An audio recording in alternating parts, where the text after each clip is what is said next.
মামি, আর আমার ছোট মাটাকে দেখছি না কেন? তুলি আর মীরা রান্নাঘরের দিকে থাকায় এখনো শুভর চোখে পড়েনি তারা। তুলি সামনের দিকে এগিয়ে আসতে আসতে বলে, তোমার দুই মাই এখন ঘুমে। একজন সেই ভোরে উঠে সারাক্ষণ টলছিল, তাই তাকে খাইয়ে বুঝিয়ে শুনিয়ে ঘুম পাড়িয়ে দিয়েছি। আর মা তো ওনার মাথা নিয়ে উঠতে পারছেন না। এবার তো আমি চলে এসেছি, সব ঠিক হয়ে যাবে। বাই দ্য ওয়ে, কেমন আছো ভাবিমণি? আলহামদুলিল্লাহ ভালো। তুমি? এখানে আসার আগে খারাপ ছিলাম, তবে এখন খুব ভালো লাগছে। আচ্ছা যাই, ফ্রেশ হয়ে আসি। তুর্যের আবার খিদে পেয়েছে খুব। বলেই হেসে দেয় শুভ। অতঃপর সিঁড়ির দিকে এগিয়ে গিয়ে আচমকাই তুর্যকে জড়িয়ে ধরে বলে, কেমন আছিস ভাই? হুম, ভালো। গম্ভীর স্বরে বলল তুর্য। এই লোকটা আসলেই খারাপ। সে না হয় তার কিছু হয় না, কিন্তু তুলি বুবু তো বলল যে ছেলেটা তাদের ভাই। মনে মনে কথাগুলো ভেবে মুখ বাঁকায় মীরা। মাহিরের রুমের বারান্দায় চুপটি করে বসে আছে মিলি। কোনো রকম নরণচরণ দেখা যাচ্ছে না তার মধ্যে। লড়লেই যে মুশকিল। মাহির যে তাকে হুমকি দিয়েছে, এক চুলো যদি সে নড়ে তবে তার কপালে খারাপই আছে বলেই সাড় নিতে গেছে সে। আর মিলিও তার কথা অক্ষরে অক্ষরে পালন করছে। তাই তো পুতুলের ন্যায় এখনো বসে আছে। মিলি, এদিকে আয়। ওয়াশরুম থেকে বেরিয়ে মাহির তাকে ডাক দেয়। মিলের মধ্যে কোনো রকম পরিবর্তন দেখা যায় না। সে আগের ন্যায় চুপটি করে বসে থাকে। এতে রেগে যায় মাহির, কিন্তু রাগের মাথায় কিছু করতে সে নারাজ। সে চায় না আর কোনো দূরত্ব। তাই তো রাগটাকে সামলে নিয়ে আবারও ডাকে, জান, তুই আসবি নাকি? আমি কোলে করে নিয়ে আসবো। মাহিরের জান সম্বোধনে রেগে যায় মিলি। অতঃপর বসা থেকে উঠে পড়ে। লোকটাকে আছে কিছু কড়া কথা শোনাবে। কি পেয়েছেটা কিসে, যখন যা ইচ্ছে হবে তাই করবে? হুঁ, সামনের জন কি চায় সেটা একবারের জন্য ভাববে না। যতটা না রাগ নিয়ে এসেছিল তার দ্বিগুণ লজ্জায় পড়ে যায় মিলি। মাহির বলে, মাহিরের কোমরে একটা টাওয়াল পেঁচানো আর একটা হাতে ধরা। চুল মোছা হয়নি তার। মাথা থেকে ফোঁটা ফোঁটা জলকণা ঘাড় চিবুকবে, শরীরে মিশছে। তা দেখে শুকনো একটা ঢোক গিলে মিলি। তার হাওয়া টাইট। নিজের জায়গা থেকে এক চুলো নড়তে পারছে না সে। শুধু নয়ন জোড়া এদিক সেদিক করছে। কি হলো, দাঁড়িয়ে পড়লি কেন জান? বলেই মাহির বিছানার একপাশে পা ঝুলিয়ে বসে। অতঃপর আবারও ইশারায় তাকে ডাকে। এক পা করে মাহিরের সামনে গিয়ে দাঁড়ালো মিলি। বেশ দূরত্ব বজায় রেখে। তবে সেই দূরত্ব ছিল অল্পক্ষণের জন্য। এক নিমিষে মাহির তার লম্বা হাত বাড়িয়ে মেয়েটার কোমরের একপাশে টান দিয়ে দূরত্বটা গুছিয়ে দিল। অতঃপর আর এক হাতে থাকা টাওয়ালটা মিলির কাঁধে রেখে দুহাত দিয়ে তাকে জড়িয়ে ধরল। নে, মাথাটা মুছে দে ঝটপট। মাহিরের এরূপ কাণ্ডে মিলির সারা শরীর মির্গি রোগীর ন্যায় কাঁপুনি উঠতে নিলে নিজেকে সামলে শক্ত হয়ে দাঁড়ায়। অতঃপর কাঁধ থেকে টাওয়ালটা নিয়ে মাহিরের চুল মুছে দেয়। মেয়েটাকে দেখে বোঝার উপায় নেই আদৌ সে বিরক্ত কিনা। একদম চুপচাপ, অনুভূতিহীন কাঠের পুতুল মনে হয় মাহিরের কাছে। মিলি। আস্তে করে ডেকে ওঠে মাহির। কোনো রকম উত্তর না দিয়ে মাহিরের দিকে তাকায় মিলে। সেটাও খুব অল্প সময়ের জন্য। অতঃপর চোখ সরিয়ে নেয়।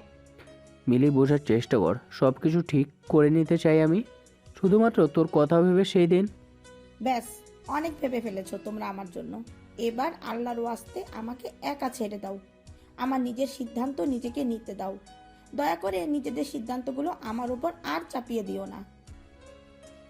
মিলির সারা শরীরে যেন নাম না জানা মহাশক্তি এসে ভর করেছে। তাই তো মাহিরের বলিষ্ঠ হাত দুটো এক ঝটকায় দূরে সরিয়ে চলে গেল। গন্তব্য হয়তো নিজের রূম। মিলির বলা প্রত্যেকটা কথা এখনো পর্যন্ত মাহিরের বুকের বাপাশে ছুরির ন্যায় খোঁচাচ্ছে। আখিচোরা তার জ্বালা করছে। সে কি কাঁদছে? না না, ছেলে মানুষের কাঁদতে নেই, দুর্বল হতে নাই। নতবা সামনের জনকে কিভাবে সামলাবে? পাহাড় সমান অভিমানী বা ভাঙাবে কিভাবে? চোখ বুজে বড় বড় দুটো শ্বাস নেয় মাহি। অতঃপর বিড়বিড় করে বলে, খুব কষ্ট দিয়ে ফেলেছি তোকে। আর না জান, এবার তোর সুখের পালা। দেখিস, সুখের চাদরে মুড়িয়ে রাখবো তোকে। চৌধুরী পরিবারের মীরা তুলি ব্যতীত সকলে একসাথেই খেতে বসেছে টেবিলে। বাড়ির বৌদুরকে বাদ দিতে চাননি তারা। তবে তুলির আবদার করে বসে যে সে আর মীরা তাদের বেড়ে খাওয়াবে, তাই আর না করেননি। এখনো পর্যন্ত তুর্য মীরাকে খেয়াল করেনি। সে কোনো দিকে না তাকিয়ে এক নাগারেই খেয়ে যাচ্ছে। হঠাৎই তার নাকে ভেসে আসে রাতে পাওয়া সেই মেয়েলি মিষ্টি গন্ধটা। অবশেষে চোখের বাতার দুটো বন্ধ হয়ে যায় তুর্যের। তার বুঝতে বাকি থাকে না এই গন্ধের উৎস কোথায়। মুচকি হেসে চোখ খুলে পাশে তাকাতেই দেখতে পায় লাল টুকটুকে শাড়ি পরিহিতা মীরাকে। টানা টানা চোখে হালকা করে কাজল পরা, কপালের মাঝখানে ছোট্ট একটা টিপ। প্রতিদিনের মতোই কানে ছোট ছোট একজোড়া কানের দুল, গলায় পাতলা চেইন। ব্যাস, এতেই মেয়েটাকে অপরূপ লাগছে। তবুও তুর্যের কাছে মনে হচ্ছে কোথাও একটা কমতি আছে মেয়েটার মুখে। এই তো পেয়েছে, মেয়েটার মুখের হাসিটা এখন গায়েব। কিন্তু কেন? সেই হাসির অনুসন্ধান করতে গিয়ে দেখে মেয়েটা কেমন ফ্যাকাশে মুখ নিয়ে তার দিকে একবার, তো নিজের হাতের দিকে আরেকবার তাকাচ্ছে। মীরার দৃষ্টি অনুসরণ করলেই তার চোখ মুখ শক্ত হয়ে যায়। সে দেখে মীরার ডান হাতটা শুভ তার বাম হাতের মুঠোয় নিয়ে অবাক দৃষ্টিতে তাকিয়ে আছে তার দিকে। চোখে মুখে তার হাজারো মুগ্ধতা, আর বাড়ির সবাই অবাক হয়ে দেখছে শুভর কাণ্ড।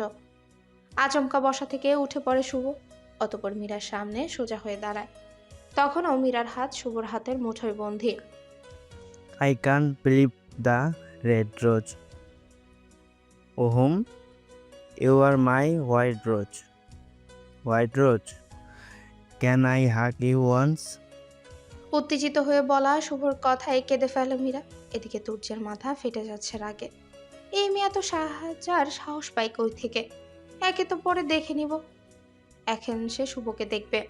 থেকে উঠে পড়ে তুর্য। এক ঝটকায় শুভর হাতের মুঠো থেকে মীরার হাতটা ছাড়িয়ে নেয়, আর এক পাশ থেকে তাকে জড়িয়ে ধরে।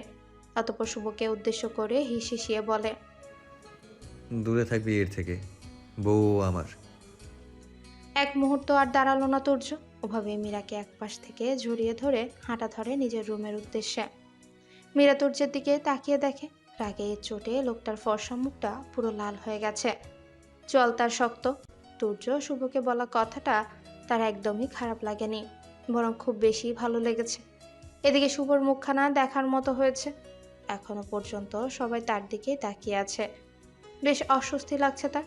এবার জাহিদ চৌধুরী ওনার মুখ খুলেন। এসব কি ধরনের আচরণ বেটা? তোমার থেকে অন্তত এসব আশা করিনি। মামার কথায় শুভ নিজের মুখটা আরো করুণ করে ফেলে। অতঃপর বলে, I am sorry মামা, কিন্তু তুর্য এসব কি বলে গেল? ওর বিয়ে মানে? হোয়াইট রোজকে দেখে তো মনে হচ্ছে 18ই হয়নি। সব হয়েছে, ওর 18ও হয়েছে আর ওদের বিয়েও হয়েছে। ওসব সার আর খাওয়ায় মন দে। শান্ত স্বরে বলে তহিন। মনটা খারাপ হয়ে যায় শুভর এসব শুনে। আর কিছু খেতে পারে না সে। সবার দিকে তাকিয়ে হালকা হাসার চেষ্টা করে উঠে পড়ে চেয়ার ছেড়ে। অতঃপর বলে, আমার খাওয়া শেষ, ওপরে যাচ্ছি, ক্লান্ত লাগছে খুব। এতক্ষণ যাবৎ যা কিছু হলো সবটাই নীরব দর্শকের মতো দেখছিল তুলি, বুশরা ও শান্তি চৌধুরী। তবে তিনি আর চুপ থাকতে পারলেন না। স্বামীর উদ্দেশ্যে ওনার সেই লম্বা বাণী শুরু করে দিলেন। দেখেছ মেয়েটা কেমন বেহায়া? ছেলেটা আমার আশা মাত্রই কেমন বিব্রতকর পরিস্থিতিতে ফেলে দিল। আর সোনা বাবাটা আমার ঠিকঠাক খেতেও পারলো না। কেমন? ব্যাস, অনেক বলছো। আসলে কি তুমি চোখে দেখো না? মেয়েটাকে খেতে না দিয়ে তোমার ছোট নবাবটাকে টেনে নিয়ে গেল, আর বললে বিব্রতকর। বিব্রত অস্বস্তি লজ্জা তো ফেলেইছে তোমার সোনা বাবাটা। দেখলে না মেয়েটা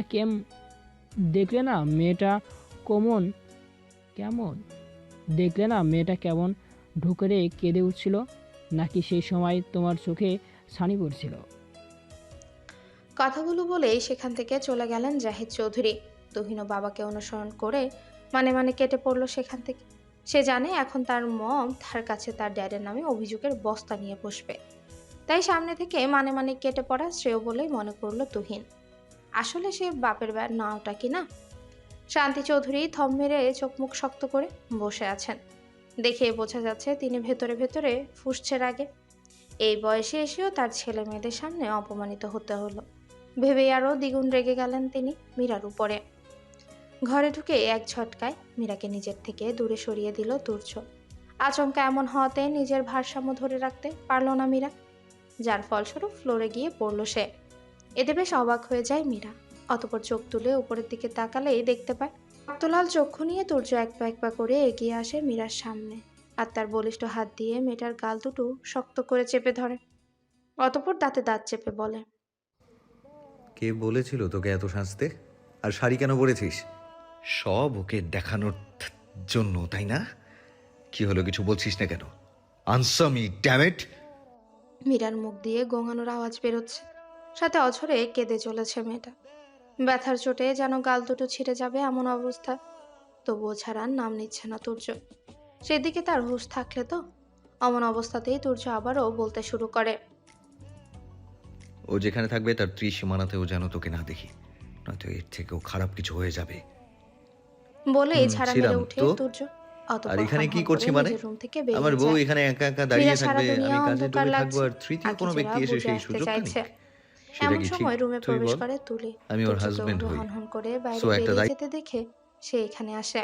তবে এখানে এসে তুলির চক্ষু জোড়া বেরিয়ে আসার উপক্রম। এই মীরা, কি হয়েছে তোমার? বাবা, তুহিন, কোথায় তোমরা? এই মীরা, তাকাও আমার দিকে। তুলি চিৎকার করে ডাকছে সবাইকে, তবে কেউই আসছে না। আর আসবেই বা কিভাবে? তুলির আওয়াজ ওদের কান পর্যন্ত গেলে তো আসবে। এত কিছুর মধ্যে সে ভুলেই বসেছে তুর্যের রুমটা সাউন্ড প্রুফ। হঠাৎই মনে হতেই নিজের রুমের দিকে ছুটল। তুহিন মেয়ের পাশে খাটের হেডবোর্ডে বালিশ দিয়ে তাতে পিঠ ঠেকিয়ে আরাম করে বসে আছে। মেয়ে তার গভীর ঘুমে। তার ছোট্ট তোতা পাখি তাদের ভালোবাসার একমাত্র ফল। নিচু হয়ে মেয়ের ছোট কপালে তার পুরো অধর দ্বারা আদর করে দিল। আমার পুচকে আম্মাটা এতদিন বড় হয়ে যাবে। বলেই মুচকি হাসে তুহিন। হেমত অবস্থায় হন্তদন্ত হয়ে ঘরে ঢুকে তুলি।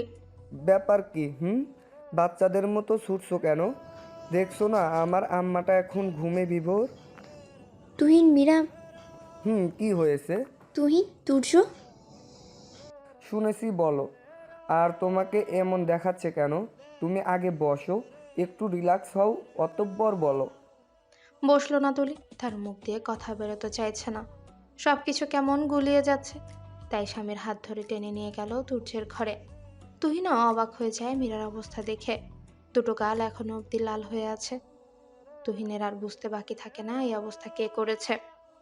কি হয়েছে তুহিন? কি হয়েছে তুহিন? তোমাকে আর বড় বৌমাকে দেখলাম। আর বলতে পারলো না জাহিদ চৌধুরী। তার আগেই সামনে তাকিয়ে থ হয়ে দাঁড়িয়ে পড়েছেন। তিনি একটু নিচেই যাচ্ছিলেন।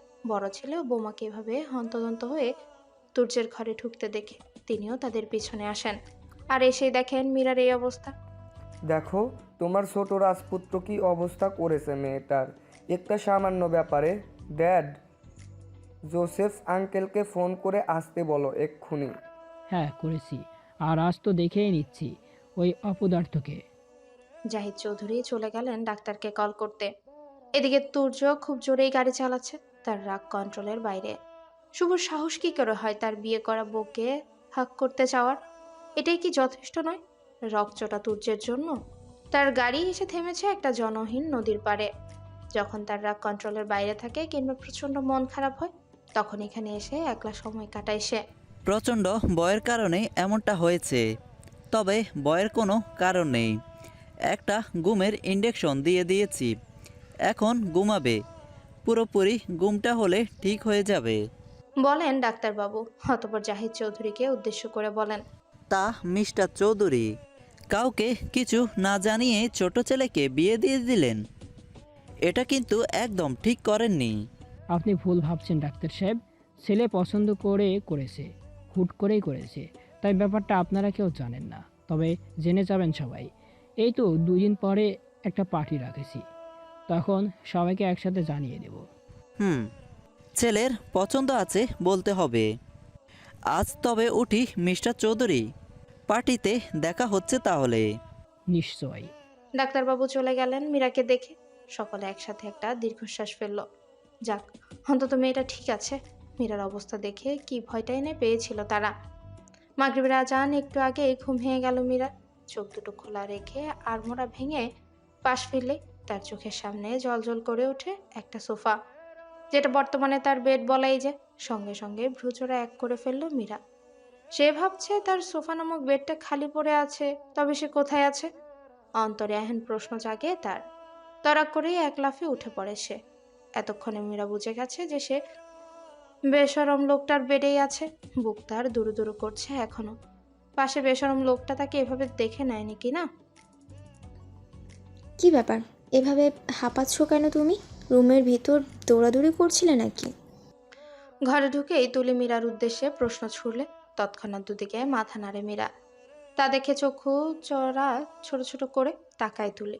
হতপর রাগ করে মীরার উদ্দেশ্যে বলে, চুপচাপ এখানে এসে বসো। দুপুর থেকে কিছুই খাওয়া হয়নি, এখন আমি তোমাকে নিজের হাতে খাইয়ে দেব, আর তুমি লক্ষ্মী মেয়ের মতো খেয়ে নেবে। মীরার ওরকম অবস্থা দেখে অস্থির হয়ে পড়েছিল তুলি। এই মেয়ের দিকে তাকালেই তার বুকে শীতল হাওয়া বয়ে যায়। তার ছোট বোন টুকি যদি বেঁচে থাকতো তবে এই বয়সেরই হতো। খুব মিস করে তুলি তার ছোট্ট টুকিকে। তবে এই মেয়েটাকে তার কেমন যেন বড্ড আপন আপন লাগে। তুলির বোন তাদের সাথে নেই 6 বছর হয়ে গেল, তবুও স্মৃতির পাতায় সে খুব করে জলজল করে। এই দুনিয়ার কিছুই দেখা হয়নি তার ছোট্ট টুকির। মাত্র 13 বছর বয়সে ডেঙ্গু জ্বরে আক্রান্ত হয়ে পরলোক গমন করে সে। মনে মনে এসব ভেবেই দীর্ঘশ্বাস ফেলে তুলি। অতঃপর খাবারের প্লেট নিয়ে এগিয়ে যায় মীরার দিকে। এখানে আসার আগে খাবারগুলো গরম করে এনেছে মেয়েটার জন্য। তুলি হাতে খাবারের প্লেট দেখে মাথা নিচু করে নেয় মীরা। তা দেখে তুলি বলে, কি হলো, খাবে না? তুলির প্রশ্নে মাথা নিচু করে রেখে দুদিকে মাথা নাড়ে মীরা, যার অর্থ সে খাবে না। মার চিনো? মার দেবো তোমাকে। চুপচাপ বসে লক্ষ্মী মেয়ের মতো খেয়ে নাও। তুলির এহেন গম্ভীর কণ্ঠস্বর শুনে ভয় পেয়ে যায় মীরা। অতঃপর নড়ে চড়ে বসে। তা দেখে হেসে ফেলে তুলি। ভাত মেখে মীরার মুখে এক লোকমা দিয়ে আস্তে করে ডাকে তাকে। মীরা, তুলি ডাকে তাকায় মেয়েটা। তুর্য তোমাকে নিয়ে ভীষণ পজিটিভ। তুলির কথায় ছলছল নয়নে তাকায় মেয়েটা। অন্তর তার ফালা ফালা হয়ে যাচ্ছে। সে নিজের জিনিসের খুব যত্ন নিতে জানে। ছেলেটা একটু একরোখা, জেদি বদমেজাজি বটে, তবে মনের দিক দিয়ে অনেক ভালো। সে সজ্ঞানে কাউকে কষ্ট দেয় না। মীরার মুখটা আবারও কালো হয়ে যায় এক নিমিষে। মীরার মুখটা নিমিষেই কালো হয়ে যায় তুর্যের গুণগান শুনে। সেটা বুঝতে পেরে তুলি বলে, আচ্ছা, বুশরাতের সম্পর্কে তোমায় বলি, তুমি তো কিছুই জানো না ওর ব্যাপারে। মীরা চোখে মুখে একরাশ কৌতূহল নিয়ে তুলির দিকে তাকায়। তা দেখে মুচকে হাসে তুলি। অতঃপর বলে, জানো মীরা, প্রথম যেদিন বুশরাত আর শুভ্রকে একসাথে দেখেছিলাম, আমিও ঠিক তোমার মতোই অবাক হয়েছিলাম। অবাক হওয়ারই ব্যাপার, কেননা বুশরাত তো আমাদের শ্বশুর মশাইয়ের মতো দেখতে। আসলে কি বলতো, বুশরাত তার মায়ের মতো দেখতে, আর শুভ তার বাবার মতো। এইখানে মজার বিষয় হচ্ছে, বাবা আর ফুপু মানে বুশরাতের মা অনেকটা এক দেখতে। এই যেমন তুমি আর মাহির। তোমাকে তো আমি দেখেই বুঝেছিলাম তুমি মাহিরের বোন। শুভর বাবা একজন বিজনেসম্যান। তাদের আসল বাড়ি ইন্ডিয়াতে হলেও তারা ইউরোসে সেটেল। সময় পেলে ওনারা ইন্ডিয়াতে নিজেদের ভিটে মাটিতে এসে সময় কাটাতেন। দেশের প্রতি বুশরাতের বাবার তেমন টান না থাকলেও ফুপি মানে শুভর মার নিজের দেশের প্রতি এক আলাদা টান অনুভব করেন। তিনি মনে করেন নিজের মাতৃভূমি ভারতবর্ষে বাচ্চাদের জন্ম দিলে ভারতবর্ষের জন্য তিনি যে টানটা অনুভব করেন, সেই একই টান ওনার বাচ্চারা অনুভব করবে। তাই তো তিনি যখন দ্বিতীয়বারের 4 মাসে অন্তঃসত্ত্বা, তখনই দেশে চলে আসে স্বামী সন্তানের সাথে নিয়ে। শুভ্রর বাবা ওনার স্ত্রীকে অনেক ভালোবাসেন। হাজার কাজের ব্যস্ত থাকা সত্ত্বেও তিনি ওনার একজন বিশ্বস্ত কর্মচারী সব দায়িত্ব দিয়ে এখানে এসেছেন। অবশ্য এখান থেকে তিনি ওনার কাজের সমস্ত হিসাব রাখেন। তখন শুভর বয়স মাত্র 7.5 বছর। সেই বয়সেই সে তার মায়ের খেয়াল রাখার চেষ্টা করত, আর করবেই না বা কেন? তার মা যে তাকে প্রমিস করেছে তাকে একটা ছোট্ট বোন এনে দেবে বলে। মাঝে মাঝে বাবা মা তুহিন তুর্য তাদের ওখানে গিয়ে সময় কাটিয়ে আসতেন। এইভাবেই কেটে যায় আরও 5 মাস। এরপর একদিন রাতের বেলা ওনার লেবার পেন ওঠেন, হসপিটালে নিয়ে যাওয়া হয়। সেই রাতটাই ছিল ওনার জীবনের শেষ রাত। বুশরাত জন্ম দিয়ে তিনি চলে যায় না ফেরার দেশে, যেখান থেকে মানুষ চাইলেও আর আপন মানুষদের কাছে ফিরে আসতে পারে না। তিনিও পারেনি। এই কঠিন সত্যটা সবাই মেনে নিলেও শুভর বাবা মেনে নিতে পারেনি। তিনি মানসিক দিক থেকে ভেঙে পড়েছেন। তখন ওনার ধারণা হয় ছোট্ট ভুসরাতের জন্য তিনি ওনার প্রিয়তমা স্ত্রীকে হারিয়েছেন। তাই ওনার সামনে সত্য জন্ম ফোটানো কন্যা শিশুকে নিয়ে আসলে তিনি হিংস্র হয়ে ওঠেন আর ভুসরাতকে আঘাত করতে উঠে পড়ে লাগেন। সবাই মিলে বুঝিয়ে সেই দিন ওনাকে কিছুতেই শান্ত করতে পারেনি। তখন ওনার মুখে শুধু একটা বাক্যই সবাই শুনতে পান, চাই না অমন বাচ্চা আমার, যার জন্য আমার স্ত্রীকে হারাতে হয়েছে। এই বাচ্চার মুখ আমি দেখতে চাই না। সরাও একে, নিয়ে যাও আমার চোখের সামনে থেকে। নিয়ে যাও ওকে তোমরা আমার থেকে অনেক দূরে। সেই দিন তিনি সদ্য মা হারা নব শিশুটি চাঁদ বনে চুমুতে চুমুতে ভরিয়ে দিয়েছিলেন। এরপর শুভর বাবা স্ত্রীর শোক কাটাতে 4 বছর লেগে যায়। আর তখন তিনি বুঝতে পারেন তিনি মেয়ের প্রতি অন্যায় করে ফেলেছে। উপরে গিয়ে তিনি ওনার স্ত্রীকে কী জবাব দেবে? স্ত্রীর শোকে কাতর হয়ে তিনি ওনার এক টুকরো জান্নাতকে অবহেলা করেছে। তখন কষ্ট যেন আরও দ্বিগুণ বেড়ে যায় ওনার। নিজের রক্ত, তাদের ভালোবাসার শেষ চিহ্নকে তিনি অবহেলা করেছে ভেবে সেই দিন 12 বছরের শুভকে জড়িয়ে ধরে খুব কেঁদেছেন তিনি। চিৎকার করে আর্তনাদ করে বলেছেন, সেই দিন বাবার করা প্রত্যেকটা আর্তনাদ শুভর ছোট্ট হৃদয় গিয়ে বেঁধেছিল। হেঁচকি তুলে কান্নাসহ মন প্রাণ খুলে হেসেছিল। হাজার ব্যস্তর মধ্যে থেকেও তাকে খুশি করার মেডিসিন। তার শক্ত করে হাত ধরা বাবা নামক মানুষটা নিজের ভ্রান্ত ধারণা থেকে বেরিয়ে এসেছে। তার আদরের পিচ্চি বোনকে মা ডেকেছে। এ যে পৃথিবীর সবচাইতে খুশির দিন। আর সেই দিনে ছেলেটা না হেসে পারে? সেও পাল্টা বাবাকে জড়িয়ে ধরে বলেছিল,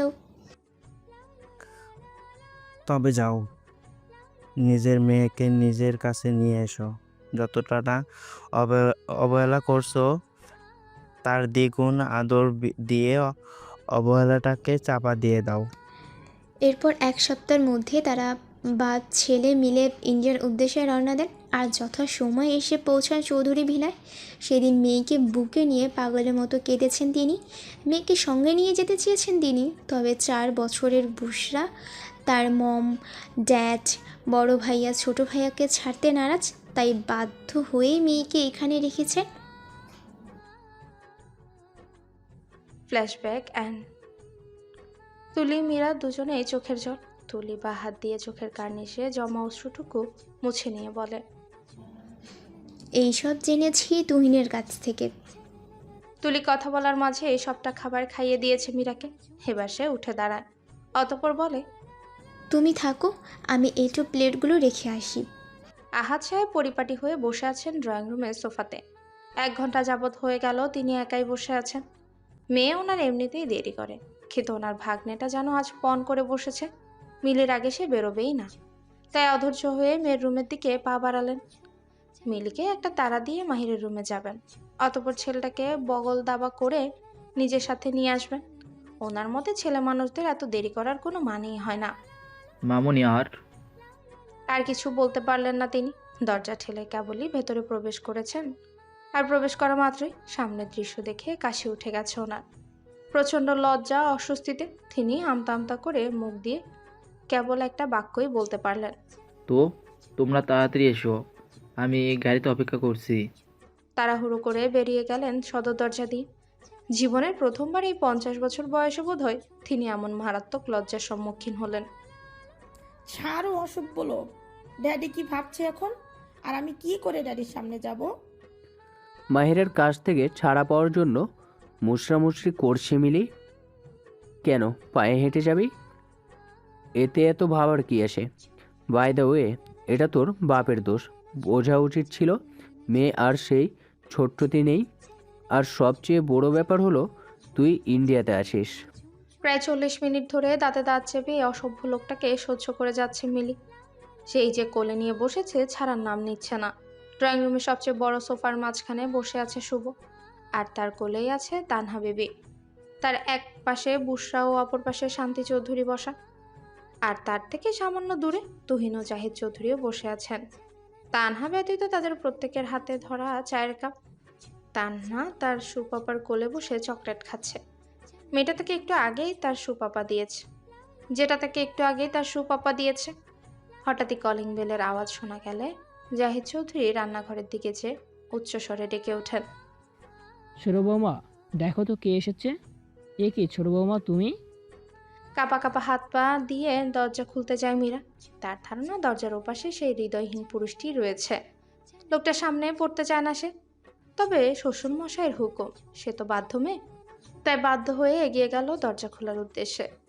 দরজা খুলে সামনের দিকে তাকায় না মীরা। সে তার মতো চলে আসতে নিলে কেউ একজন তাকে জাপটে ধরে আর তার কানে কানে বলে। কাপা কাপা হাত পা দিয়ে দরজা খুলতে যায় মীরা। তার ধারণা দরজার ওপাশে সেই হৃদয়হীন মানুষটাই রয়েছে। লোকটার সামনে সে পড়তে চায় না, তবে শ্বশুর মশাইয়ের হুকুম, সে তো বাধ্য মেয়ে। তাই বাধ্য হয়ে এগিয়ে গেল দরজা খোলার জন্য। দরজা খুলে সামনের দিকে তাকায় না মীরা। সে তার মতো চলে আসতে নিলে কেউ একজন তাকে জাপটে ধরে আর তার কানে বেজে ওঠে কারো অস্থির কণ্ঠস্বর। I miss you very much dear. মীরার বুঝতে দেরি লাগে না এটাকে। সেও তাকে পাল্টা জড়িয়ে ধরে কেঁদে ফেলে। তার মুখ থেকে শুধু গোঙানোর আওয়াজ শোনা যাচ্ছে। মনের কোণে জমে থাকা অভিযোগগুলো তুলে ধরার প্রয়াস চালাচ্ছে মাত্র। মিলি ছেড়ে দেয় মীরাকে। তার চোখেও পানি। হ্যাঁ, ওটা মিলিই ছিল। তারা সপরিবার আজ সন্ধ্যায় এবারই চৌধুরী ভিলায় উপস্থিত হয়েছে। মিলি যত্ন করে মীরার ডাগের আখে জোড়া জমা অস্ত্রটুকু মুছে দিয়ে বলে। আমার বুলবুলিটা শ্বশুরবাড়িতে এভাবে কান্না করছে, তার সামান্য ধারণাটুকু আছে যে সবাই তাকে ছিচকাদনে বলবে। মিলির রসিকতায় হেসে ফেলে মীরা। মিলির পেছনে হাসি মুখে দাঁড়িয়ে আছেন আহাদ সাহেব ও মাহির। মীরা গিয়ে তার মামাকে জড়িয়ে ধরে। আহাদ সাহেবও ভাগ্নির মাথায় স্নেহের পরশ বুলিয়ে দেয়। জিজ্ঞাসা করে, আমার ছোট মামুনিটা কেমন আছে? মীরা মিষ্টি হাসি দিয়ে মাথাটা উপর নিচ করে। কি জামানা এলো ভাই, মানুষ নিজের বড় ভাইকে পর্যন্ত ভুলে যায়। মাহিরের কথায় মুখ বাঁকায় মিলি। আর মীরা মামাকে ছেড়ে তার ভাইয়াকে জড়িয়ে ধরে। জাহিদ চৌধুরী অবাকের সর্বোচ্চ পর্যায়ে পৌঁছে যান সামনের দিকে চোখ পড়তেই। তিনি ভাবতে পারেননি আহাদ সাহেব মাহিরের মামা। আম টোটালি সারপ্রাইজ আহাদ সাহেব, আপনি আপনি মহির বেটার মামা? আহাদ সাহেব নিজেও সারপ্রাইজ হয়ে গেছেন। জাহিদ চৌধুরী এগিয়ে এসে হাত বাড়িয়ে দিলেন আহাদ সাহেবের দিকে। দুজনেই কুশল বিনিময়ের পর আহাদ সাহেব মেয়ের দিকে আঙ্গুল তাক করে বলেন, মাই ডটার মিলি। আসসালামু আলাইকুম আঙ্কেল। এখনকার দিনের ছেলে মেয়েরা সালাম দিতে জানেই না। আর এই মেয়ে তো বিদেশি কালচারে বড় হওয়া। মুগ্ধ হয়ে যান তিনি মিলির আচরণে। অতঃপর সালামের জবাব দেন। ওয়ালাইকুম আসসালাম বেটা, তুমি কেমন আছো? জি আঙ্কেল, আলহামদুলিল্লাহ ভালো। আপনি? আলহামদুলিল্লাহ বেটা, ভালো আছি। মিলির মাথায় হাত দিয়ে বলেন তিনি। অতঃপর মাহিরের দিকে চেয়ে বলেন, মহির বেটা অতিথিদের নিয়ে এইখানে দাঁড়িয়ে থাকবে, ভিতরে আসবে না? জাহিদ চৌধুরী এহেন কথায় মৃদু হাসে মাহি। অতঃপর এগিয়ে এসে জড়িয়ে ধরে বলে, কেমন আছেন আঙ্কেল? এত বড় একটা সারপ্রাইজ দিলে ভালো না থেকে পারি? চলো চলো ভিতরে চলো। তারা দিয়ে বলেন তিনি। তুহিন বেটা, দেখো তো কে এসেছেন। জাহিদ চৌধুরীর উচ্ছ্বাসিত কণ্ঠস্বর। তুহিনাথ তার ড্যাডের কথা অনুসরণ করে দৃষ্টি রাখে সেদিকে। তবে সেদিকে তাকিয়ে মিস্টার খানকে দেখতে পায় সে। সে কি চোখে ভুল দেখছে? কই না তো, তার সামনে তো মিস্টার খানই দাঁড়িয়ে। সত্যি সত্যি উনি ইউএস থেকে এখানে এসেছেন, কিন্তু কেন ভাবে তুহিন। কৌতূহল নিয়ে এগিয়ে যায় সে। অতঃপর ওনার দিকে হাত বাড়িয়ে দিয়ে বলে, হ্যালো মিস্টার খান, কেমন আছেন আপনি? মিস্টার খান কাকে বলছো? আঙ্কেল বলো। আহাদ সাহেব ছোট বৌমার মামা হন। পাশ থেকে বলেন জাহিদ চৌধুরী। তা বিআই সাহেব, আপনিও তো আর আহাদ সাহেব বলতে পারবেন না। রসিকতা করেই বলেন আহাদ সাহেব। তাতে হেসে উঠে উপস্থিত সবাই। জাহিদ চৌধুরী একে একে বাড়ির সকলের সঙ্গে তাদের পরিচয় করিয়ে দেন। প্রত্যেকটা মেয়ের শ্বশুর বাড়িতে পরিবারের কেউ এলে যেমন খাতিরের ত্রুটি রাখে না, তেমনি মীরারও ব্যতিক্রম নয়। সে হন্তদন্ত হয়ে ছুটল রান্নাঘরের দিকে। তার পেছনে গেল মিলি। আজ যে মাহির তার মামাদের নিয়ে আসবে তা সকলেই জানা ছিল, তবে তুর্য ও মীরা ব্যতীত। জাহিদ চৌধুরী আজ সকালেই মাহিরকে কল দিয়ে তাদের দাওয়াত করেছিল, কিন্তু কাজের চাপ থাকার কারণে এই সন্ধ্যাবেলায় আসা তাদের। মিলি রান্নাঘরে পা দেওয়া মাত্রই প্রথম তার নজর পড়ে একজন মধ্যবয়স্ক মহিলার উপর। যিনি ফ্রিজের মধ্যে কিছু একটা রাখছে। সম্ভবত মহিলাটা মেয়েরই হবে। অতঃপর নজর ফেরায় অন্যদিকে, যেখানে আরো একজন ধনেপাতাগুলো ছোট ছোট করে কাটছে। মিলির চিনতে ভুল হয় না, এটাই মীরার তুলি বুবু। দেখতে তো হবে বর্ণনাটা কে দিয়েছে, তার মাল্টি ট্যালেন্টেড বুলবুলিটা তো। মুচকি হাসে মিলি। মীরার মেসেজ দেওয়া তার তুলির বুবুর বর্ণনা একটু এদিক সেদিক নয়। মীরার মুখের হাসি যেন আজ সরতেই চাইছে না। সে তার তুলি বুবুকে হাতের ইশারায় দেখায় মিলিকে। হতপর একপাশ থেকে জড়িয়ে নেয় তাকে। এতে ভ্রুজোড়ায় ভাঁজ পড়ে তার। সে বুঝতে পারছে না মেয়েটাকে। দেখে তো মনে হচ্ছে মীরার থেকে বেশ বড়, তবে দেখতে খুবই সুন্দরী। পরনে হালকা গোলাপি রঙের সালোয়ার কামিজ, মাথায় সুন্দর করে ড্রেসের ম্যাচিং করা হিজাব। এদিকে নিজের দিকে মীরার তুলি বুবুকে ভ্রুকুটি করে তাকাতে দেখে হেসে ফেলে মিলি। সে ভালো মতো বুঝতে পারে এই তুলি বুবুটা আসলে কি ভাবছে। তার গায়ের রং ও মুখের গড়ন অনেকটাই পশ্চিমী হলেও ড্রেস আপটা টোটালি বাঙালি। মিলির মা ছিলেন একজন ধার্মিক মহিলা, স্বামীর ব্যবসার সুবিধার্থে ইউএসএ গিয়ে থাকা, তবে তিনি নিজের কালচার সম্পর্কে সচেতন ছিলেন। মেয়েকেও সেইভাবেই তৈরি করেছেন। অবশ্য উনি আর এই দুনিয়াতে নেই। মেয়ের 18 বছর বয়সে তিনি এই দুনিয়ার মায়া ত্যাগ করেছেন। যাওয়ার আগে অবশ্য মেয়েকে একটা শক্ত বন্ধনে আবদ্ধ করে গেছেন। মাম্মির কথা মনে আসতে চোখের কোণে জলতরঙ্গরা এসে ভিড় করতে থাকে মিলির। তবে সেদিকে পাত্তা না দিয়ে সামনের দিকে হাত বাড়িয়ে বলে, আমি মিলি, মীরার মামাতো বোন। মিলির এভাবে পরিচয় দেওয়া দেখে চোখ রাঙায় মীরা। মিলির বাড়ানো হাতে হাত রাখে তুলি। হতপর নিজের পরিচয় দেওয়ার জন্য মুখ খোলার আগেই মিলি শটান বলে, মীরার তুলি বুবু, আর এবারের বড় বউ। হেসে ফেলে তুলি মিলির বলা ধরন দেখে। বড় বৌমা, এদিকে এসো তো একটু। ড্রয়িং রুম থেকে ডাকেন শান্তি চৌধুরী। যাও, গিয়ে পরিচিত হয়ে এসো ড্যাডির সাথে, আমরা এদিকটা দেখছি। এখন ঘড়িতে 10:35। ডিনারের পর্ব চুকে গেছে অনেক আগে। খাতির যত্নে কোনো রকম ত্রুটি রাখেননি জাহিদ চৌধুরী। এখন বাড়ি ফিরে যেতে হবে মাহিরদের। তবে তার কলিজাটা তাকে ছাড়াতে নারাজ। সেই যে ডিনারের পরে ভাইয়ার গলা জড়িয়ে ধরেছে, ছাড়ার নাম নিচ্ছে না মেয়েটা। কেঁদে কেটে একাকার করছে। মাহির ভাবছে হয়তো দুদিন যাবৎ তাকে দেখতে না পেয়ে মীরা তাকে ছাড়তে চাইছে না। আদৌ কি তাই? এত কিছুর পরেও শুভর চোখ শুধু মীরাকেই দেখে চলেছে। Don't Cry white rose. কেমন কাতর তার কণ্ঠস্বর। এতে এতে ভ্রুজোড়া কুঁচকে যায় মাহির। এতক্ষণ পর সে কিছুটা হলেও আজ করতে পারে তুর্যের ফোন বন্ধের ব্যাপারে। তৎক্ষণাৎ সে মীরাকে নিজের থেকে সরিয়ে সারা মুখ বরফ করে থাকে। গালে এগুলো কিসের দাগ? মাহিরের চোখ মুখ শক্ত করে বলে। হঠাৎই ভাইয়ের এভাবে কড়া গলার আওয়াজ শুনে ভয় পেয়ে যায় সে। নিজের সামনে মাথাটা দুপাশে নাড়ে। অতঃপর ঠোঁটটাকে সামান্য উল্টে হাতের ইশারায় বুঝায় এগুলো কিছুই নয়। বোনের কথায় পাত্তা দিল না মাহির। আঙ্কেল, মীরাকে আমি আমার সাথে নিয়ে যেতে চাইছি। মাহিরের চোয়াল শক্ত। নিশ্চুপ রজনীতে ঝিঝি পোকার ডাকটা কারো কাছে মিউজিকের ন্যায় শ্রুতিমধুর লাগে, আবার কারো কাছে এই ডাক গায়ে কাটা দেওয়ার জন্য যথেষ্ট। তেমনি তুর্যের কাছে নিশ্চুপ রজনী যেমন ভালো লাগে, তেমনি ঝিঝি পোকার ডাকটা নিজেকে রিল্যাক্স করার জন্য যথেষ্ট। প্রায় রাতে তুর্য অনেক অনেক পড়াশোনা করার পর নিজের প্রতি যখন বিরক্ত চলে আসতো, তখন সে চুপটি করে একলা কিছু সময় কাটিয়ে আসতো তাদের ছাদের রেলিংয়ের ধারে চেয়ার পেতে বসে শান্ত প্রকৃতির সাথে। এতক্ষণ পর তুর্য তার বন্ধ চোখের পাতা দুটো খুলে পকেট থেকে ফোনটা বের করে সময়টা দেখে নিল। 12:07 এখনও তার ফোনটা এরোপ্লেন মোডেই রাখা। তুর্য ভাবছে মেয়েটাকে খেতে না দিয়ে টেনে নিয়ে চলে গেল। তারপর চোখ দুটো খিচে বন্ধ করে নিল। সে কি সত্যি সত্যি অমানুষ হয়ে গেল? মেয়েটাকে কি করে এতটা হার্ট করতে পারলো সে? এখন নিজের প্রতি রাগ লাগছে তার। আর কিছু ভাবতে পারছে না সে। উঠে দাঁড়িয়ে আস্তে ধীরে একটু দূরে রাখা গাড়িটার দিকে এগিয়ে যেতে যেতে বিড়বিড় করে বলল, আই এম সরি ডিয়ার। রুমের দরজা বাইরে থেকে বন্ধ দেখে ভ্রুজোড়া আপনা আপনি কুচকে যায় তুর্যের। বাইরে থেকে দরজা বন্ধ? মানে মীরা ভিতরে নেই? এত রাতে গেল কোথায় মেয়েটা? বিড়বিড় করে নিজের মনেই প্রশ্ন করে তুর্য। তার সারা শরীর কেমন যেন করছে। অদ্ভুত অনুভূতি, যা মুখে বলার নয়। সে ভাবল মীরা হয়তো ছাদে আছে। সিঁড়ি বেয়ে ছাদে চলে গেল তুর্য। কিন্তু কোথায়? কোথায় কি? চারিদিক তো নিস্তব্ধ। কোনো অভয়বের টিকে পর্যন্ত দেখা যাচ্ছে না। কুচকানো ভ্রুজোড়া আরও কুচকে গেল। এই মেয়ের সমস্যা কি? রাত বিরাতে কি আমার সাথে লুকোচুরি খেলতে চায়? চল শক্ত করে বলে তুর্য। রুমের মধ্যে আধা ঘন্টা যাবৎ পায়চারি করছে সে।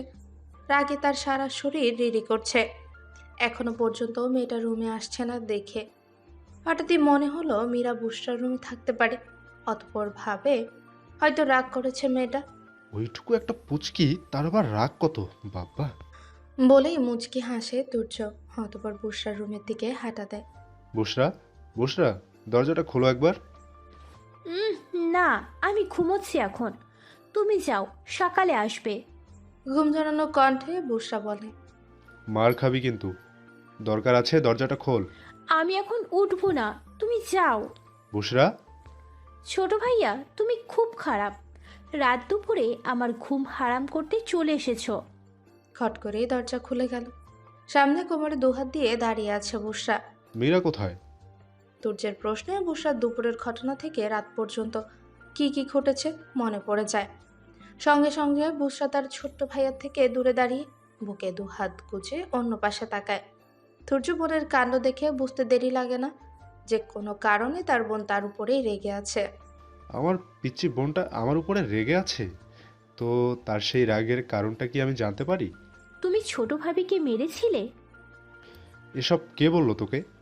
তুমি চলে যাওয়ার পর ডক্টর আঙ্কেল এসেছিলেন বাড়িতে। ছোট ভাবি জ্ঞান হারিয়ে ছিল। আবার কি? মাহির ভাই ওনার মামাতা বোন এসেছিলেন। মাহির এসেছিল? প্রথমে তো ঠিকই ছিল, কিন্তু যাওয়ার আগে মনে হচ্ছিল মাহির ভাই ভীষণ রেগে গেছেন। আর রেগে রেগে ছোট ভাবিকে জিজ্ঞাসা করছিলেন তার গালে ব্যথা কিভাবে পেয়েছে। তারপর আবার কি, ড্যাডকে বলে নিয়ে গেলেন। মীরাকে? কি ব্যাপার, এত রাতে না ঘুমিয়ে তোমরা কি উদ্ধার করার জন্য উঠে পড়ে লেগেছ? ব্যঙ্গ করে বলেন জাহিদ চৌধুরী। বর্ষা জানে তার ড্যাড তার ছোট্ট ভাইয়ের প্রতি রেগে আছেন, তাই পরিস্থিতি বিগড়ানোর আগে কাঁধ থেকে ছোট ভাইয়ের হাতটা সরিয়ে ড্যাডের কাছে গেল। আমি ভয় পেয়েছিলাম ড্যাড। ছোট ভাইয়া এই দিক দিয়ে যাওয়ার সময় আমার ভীতি আওয়াজ পেয়ে রুমে আসে আর দেখে আমি খুব ভয় পেয়েছি, তাই তো আমাকে সাহস দিয়েছিল। ইনোসেন্ট ফেস করে বুসরা বলে। সে কি, ভয় কেন পেয়েছিলে? উত্তেজিত হয়ে প্রশ্ন করেন জাহিদ চৌধুরী। এমনি। তুমি না ঘুমিয়ে এখানে কেন? বুসরা আহ্লাদে স্বরে ড্যাডকে জড়িয়ে ধরে বলে। আমি তো পানি নিতে এসেছিলাম, এসে দেখি এত রাতে তোমার রুমের আলো জ্বলছে, তাই আসলাম। বলেন তিনি। অতঃপর মেয়ের মাথার মাঝখানে উষ্ঠজোড়া ছুঁয়ে দেয়। তুর্যের দিকে তাকিয়ে রাজভারী কণ্ঠে বলে। তুজো, নিজের রুমে যাও, অনেক রাত হয়েছে, গিয়ে শুয়ে পড়ো। দেখো তো, মনে হচ্ছে এইমাত্র বাহির থেকে আসলাম। তুর্য আর দাঁড়ালো না সেখানে, চলে গেল নিজের রুমে। তার প্রচণ্ড অস্থির লাগছে, নিজেকে কেমন দিকহারা নাবিকের ন্যায় মনে হচ্ছে। এমনটা কেন হচ্ছে? আসলেই মেয়েটা চলে গেছে বলে, নাকি মাহির জেনে যাবে সেই ভয়ে? তবে তুর্য তার হৃদয়ের গহীনের মধ্য থেকে আসা কাঙ্ক্ষিত প্রশ্নের কাঙ্ক্ষিত উত্তরটি খুঁজে পেল না। তাই শুধু মনে হচ্ছে খুব খারাপ হচ্ছে তার সাথে, যার জন্য শুধুমাত্র সে নিজেই দায়। এদিকে বিছানায় শুয়ে এপাশ ওপাশ করছে মীরা। রাত পেরিয়ে ভোর হতে চলল, তবুও যেন নিদ্রা তার চোখে ধরাই দিচ্ছে না। চোখের কোণ বেয়ে অশ্রুধারা বেয়েই চলেছে, যা বৃষ্টির ন্যায় ফোঁটা ফোঁটা হয়ে বালিশে পড়ছে, থামবার নাম নিচ্ছে না। সে ভাবছে বেশ তো ছিল তার কল্পনা জগৎকে নিয়ে সুখী, কিন্তু বাস্তব রূপ এত কঠিন কেন? তবে সব তো মেনেই নিয়েছে সে তার কথা, তবে কেন এত গাঢ় ব্যথা দিচ্ছে মানুষটা তার হৃদয় জুড়ে? মানুষ মাত্রই ভুল হয়, তার সাথেও না হয় ভুল হয়েছে। সে তো সব ঠিক করে দিতে চায়। সে থাকবে না কারো কাঁধের বোঝা হয়ে, চায় না কারো কোনো রকম দয়া। মাত্রই তো 3টা মাস। তারপর সে চলে যাবে অনেক দূরে, যেখানে তুর্য নামের কেউ থাকবে না। বন্ধ করে নেয় আখি জোড়া, সেখান থেকে গড়িয়ে পড়ে আবার 2 ফোঁটা জল। এখন সে ঘুমোবে, কোনো হৃদয়হীন লোকের কথা আর ভাববে না। সকালের মিষ্টি রোদটা এসে পড়েছে মীরার চোখে মুখে, যার দরুন পান পাতার ন্যায় মুখখানা কুচকে না এসে তার ঘুম ভেঙে গেছে আরও আগে।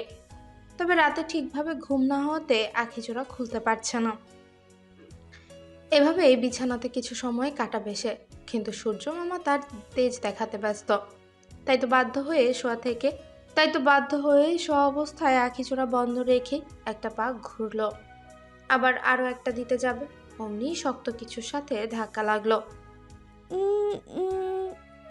মুখ দিয়ে এমন একটা আওয়াজ বের করলো সে। কিঞ্চিত ব্যথাও পেয়েছে মেয়েটা, কিন্তু পাত্তা দিল না তাতে। ভাবলো কোলবালিশটাকে আজ রোদে দিতে হবে, বেশ শক্ত হয়ে গেছে।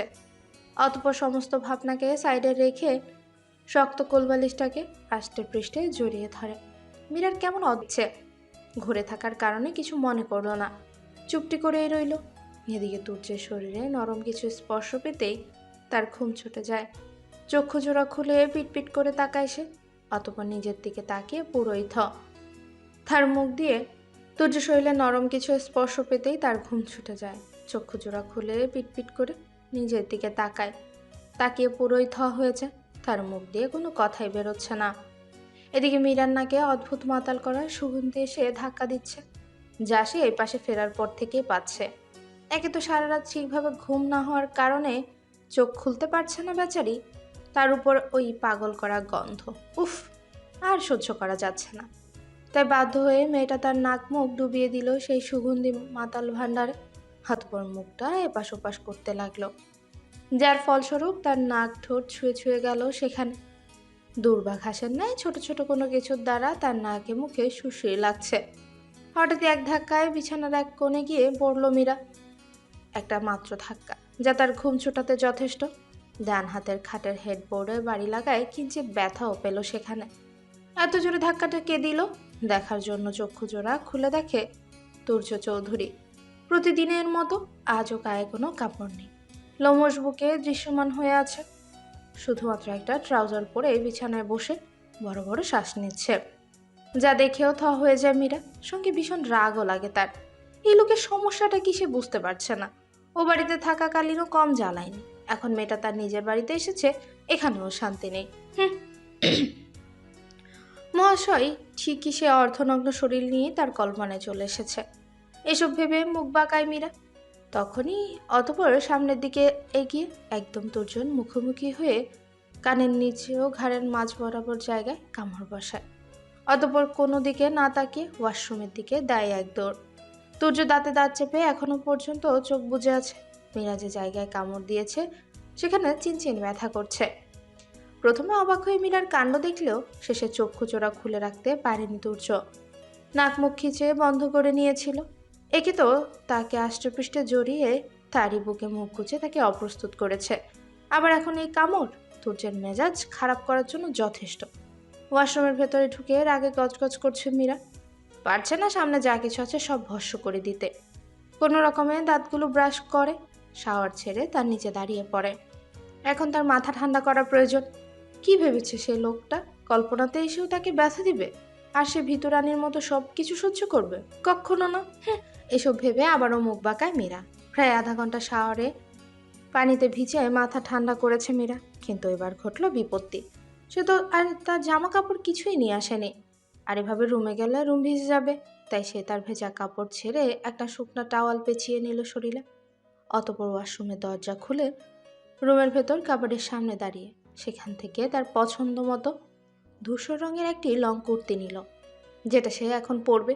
অতঃপর পেছনে ঘুরে যেই না সামনে তাকালো, অমনি সে আবারও তুর্যকে দেখতে পেল। কানে ফোন নিয়ে হা করে তার দিকে ট্যাপ ট্যাপ করে তাকিয়ে আছে। মীরা বুঝতে পারলো তুর্য ঘন ঘন ঢোক গিলছে। তখনকার মতো লোকটা উদম গায়ে আর নেই, এখন শরীরে একটা টি শার্ট জড়ানো, কিন্তু টি শার্টটা একটু বেশিই চেনা চেনা লাগতেছে তার কাছে। হ্যাঁ, এ তো মনে পড়েছে, এটা তো তার ভাইয়া মাহিরের, কিন্তু এই লোকের পরনে কেন? আর এই লোকই বা এখানে কেন? আসলে কি লোকটা তার কল্পনায় এসেছে, নাকি সত্যি সত্যি? ডান হাতে ধরা কাপড়গুলো বা হাতে রেখে ডান হাত দিয়ে দুটো চোখই কচলে নিল। না, লোকটা এখনো আছে। এবার সে তার বাম হাতে জোরে চিমটি দিল, ফের সামনে তাকালো। হ্যাঁ, লোকটা এখনো ওভাবেই তার দিকে তাকিয়ে আছে, কিন্তু ড্যাব ড্যাব করে নয়, বরং তীক্ষ্ণ চোখে ভ্রুজুরা কুচকে। তার মানে লোকটা সত্যি সত্যি এ ঘরে উপস্থিত। ভেবে মীরা নিজের দিকে তাকালো। তার গায়ে শুধুমাত্র একটা টাওয়াল জড়ানো। তীব্র লজ্জায় মীরার মনে হতে লাগলো সে এখানেই জ্ঞান হারাবে। আর একবার তুর্যের দিকে তাকিয়ে ওয়াশরুমের দরজার দিকে দিল এক ভোঁদড়। নির্বোধ, কোনটা কল্পনা আর কোনটা বাস্তব সেটাই এখনো বুঝতে শিখলো না। তুর্য সেই ভোরে নিজের গাড়ি নিয়ে চলে এসেছে এখানে। ফ্ল্যাশব্যাক। বিছানায় থম মেরে বসে আছে তুর্য। তার এখন দুনিয়া উলট পালট করে দিতে মন চাইছে। কিছুতেই ঘুম জিনিসটা তার চোখে ধরা দিচ্ছে না, অস্থির লাগছে। ভেতরে ধকধক আওয়াজ তোলা যন্ত্রটা যেন দুমড়ে মুচড়ে যাচ্ছে। সেই সাথে মাথাটা ছিঁড়ে যাচ্ছে যন্ত্রণায়। তুর্য দেয়াল ঘড়ির দিকে তাকিয়ে সময়টা দেখে নেয়। এখন 3টে বাজতে 5 মিনিট বাকি। আর দেরি করতে চাইছে না সে। তার এখন ঘুমের প্রয়োজন, তাই বসা থেকে উঠে পড়ল সে। অথবা টেবিলের উপর থাকা গাড়ির চাবি নিয়ে চলে গেল।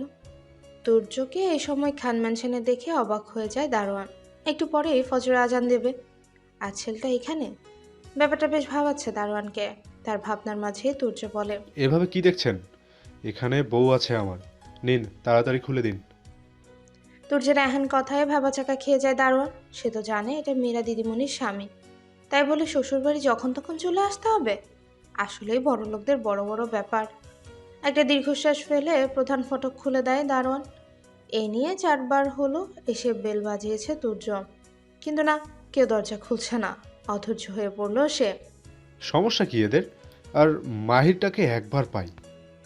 দাঁতে দাঁত চেপে বলল তুর্য। শেষবারের মতো বেল বাজানোর জন্য প্রস্তুতি নিল সে। এবার কেউ আসলে ভালো, নয়তো বা তাকে অন্য কোনো পদ্ধতি বের করতে হবে।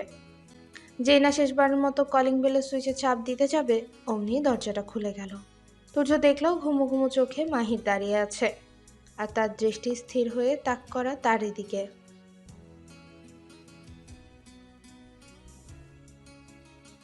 কথাগুলো বলে মাহিরকে সরার সময়টুকু দিল না তুর্য। মৃদু ধাক্কা দিয়ে ভেতরে ঢুকে পড়ল সে। আর এদিকে পুরো থ হয়ে দাঁড়িয়ে রইল মাহির। দরজা খুলেই ওপাশে দাঁড়িয়ে থাকা তুর্যকে দেখে মেজাজ খারাপ হয়ে যায় মাহিরের। এমনিতে তার সাধের ঘুম নষ্ট করলো এই ছেলে, তার উপর আবার তার কলিজার গালে সেই অবস্থা চোখের সামনে ভাসছে। সে প্রথমে ভেবেই নিয়েছিল তুর্যকে কয়েকটা কড়া কথা শোনাবে, কিন্তু ছেলেটার দিকে পূর্ণ দৃষ্টিপাত করলেই দেখতে পায় তুর্যের সিল্কি চুলগুলো কেমন উস্কো খুস্কো হয়ে কপালে ছড়িয়ে আছে। পরনে রাতের জন্য পরা পাতলা টি শার্ট ও ট্রাউজার। চোখে মুখে অস্থির অস্থির ভাব, যা দেখে মাহির আর কিছু বলতেও পারল না। মীরার রুমের দরজার সামনে দাঁড়িয়ে অনবরত দরজা ধাক্কাচ্ছে তুর্য। তবুও মীরার কোনো সারা শব্দ নেই। থাকবে কিভাবে? সে তো তার মতো ঘুমোচ্ছে। সারা রাত মেয়েটা দুচোখের পাতা এক করতে পারেনি, কেবলই গভীর ঘুমে তলিয়েছে। ওভাবে দরজা ধাক্কাস না তুর্য, লাভ হবে না। ওভাবে দরজা ধাক্কাস না তুর্য, কোনো লাভ হবে না। ওর ঘুম খুব গভীর। আমার কাছে এক্সট্রা কি আছে, ওয়েট কর, এনে দিচ্ছি। বলেই মাহি নিজের রুমে গেল চাবি আনতে। এক্সট্রা কি নিয়ে দরজা খুলে রুমে প্রবেশ করলো তুর্য। অতঃপর আগের ন্যায় আবারও তা লক করে দিয়ে রুমের চারিদিকে দেখতে লাগলো। এর আগে সে কয়েকবার মাত্র এসেছে এ বাড়িতে, তবে মীরার রুমে কখনো আসা হয়নি। না, রুমটা অগোছালো নয়, বেশ পরিপাটি, কিন্তু তার রুমের তুলনায় বেশ ছোট। রুমে খুব একটা বেশি জিনিসপত্র নেই। একটা মাঝারি সাইজের বেড, টেবিল চেয়ার, টেবিলের উপরে একাধিক খাতা বই সাজানো। তার পাশেই রয়েছে একটা ছোট্ট বুক সেলফ, সেখানে থমে থমে সাজানো বিভিন্ন ধরনের গল্পের বই। দেখেই বোঝা যাচ্ছে মেয়েটা খুব বেশি বই পড়ুয়া। তুর্য নজর ঘোরালো, দেখতে পায় বেডের অন্য পাশে একটা কাবার্ড। সর্বশেষ যেটার উপরে নজর পড়ে তা হলো ড্রেসিং টেবিল। সেখানে সাজানো মেয়েটার নানা রকম কসমেটিক্স, আর তার সামনেই রাখা একটা ছোট্ট টোল। এবারে প্রত্যেকটা রুমের তুলনায় ছোট এই রুমটা। হয়তো মেয়েটার পছন্দের রুম এটা, তবে তুর্যের বেশ লাগছে সিমসাম রুমটা। বিছানার একপাশে গুটিসুটি মেরে বেঘরে ঘুমোচ্ছে মীরা। তার পরনে প্লাজো ও টি শার্ট, তবে সেগুলো একটাও ঠিক জায়গায় নেই। প্লাজোর একটা পা উঠে পড়েছে হাঁটুর উপরে, আর টি শার্ট অধিক ঢিলে ঢালা হওয়ার কারণে উঠে গেছে গলার অনেকটা উপরে, যার ফলস্বরূপ তার মেদহীন ফর্সা পেটটা দৃশ্যমান। সেদিকে নজর দিতেই মৃদু কেঁপে ওঠে তুর্য।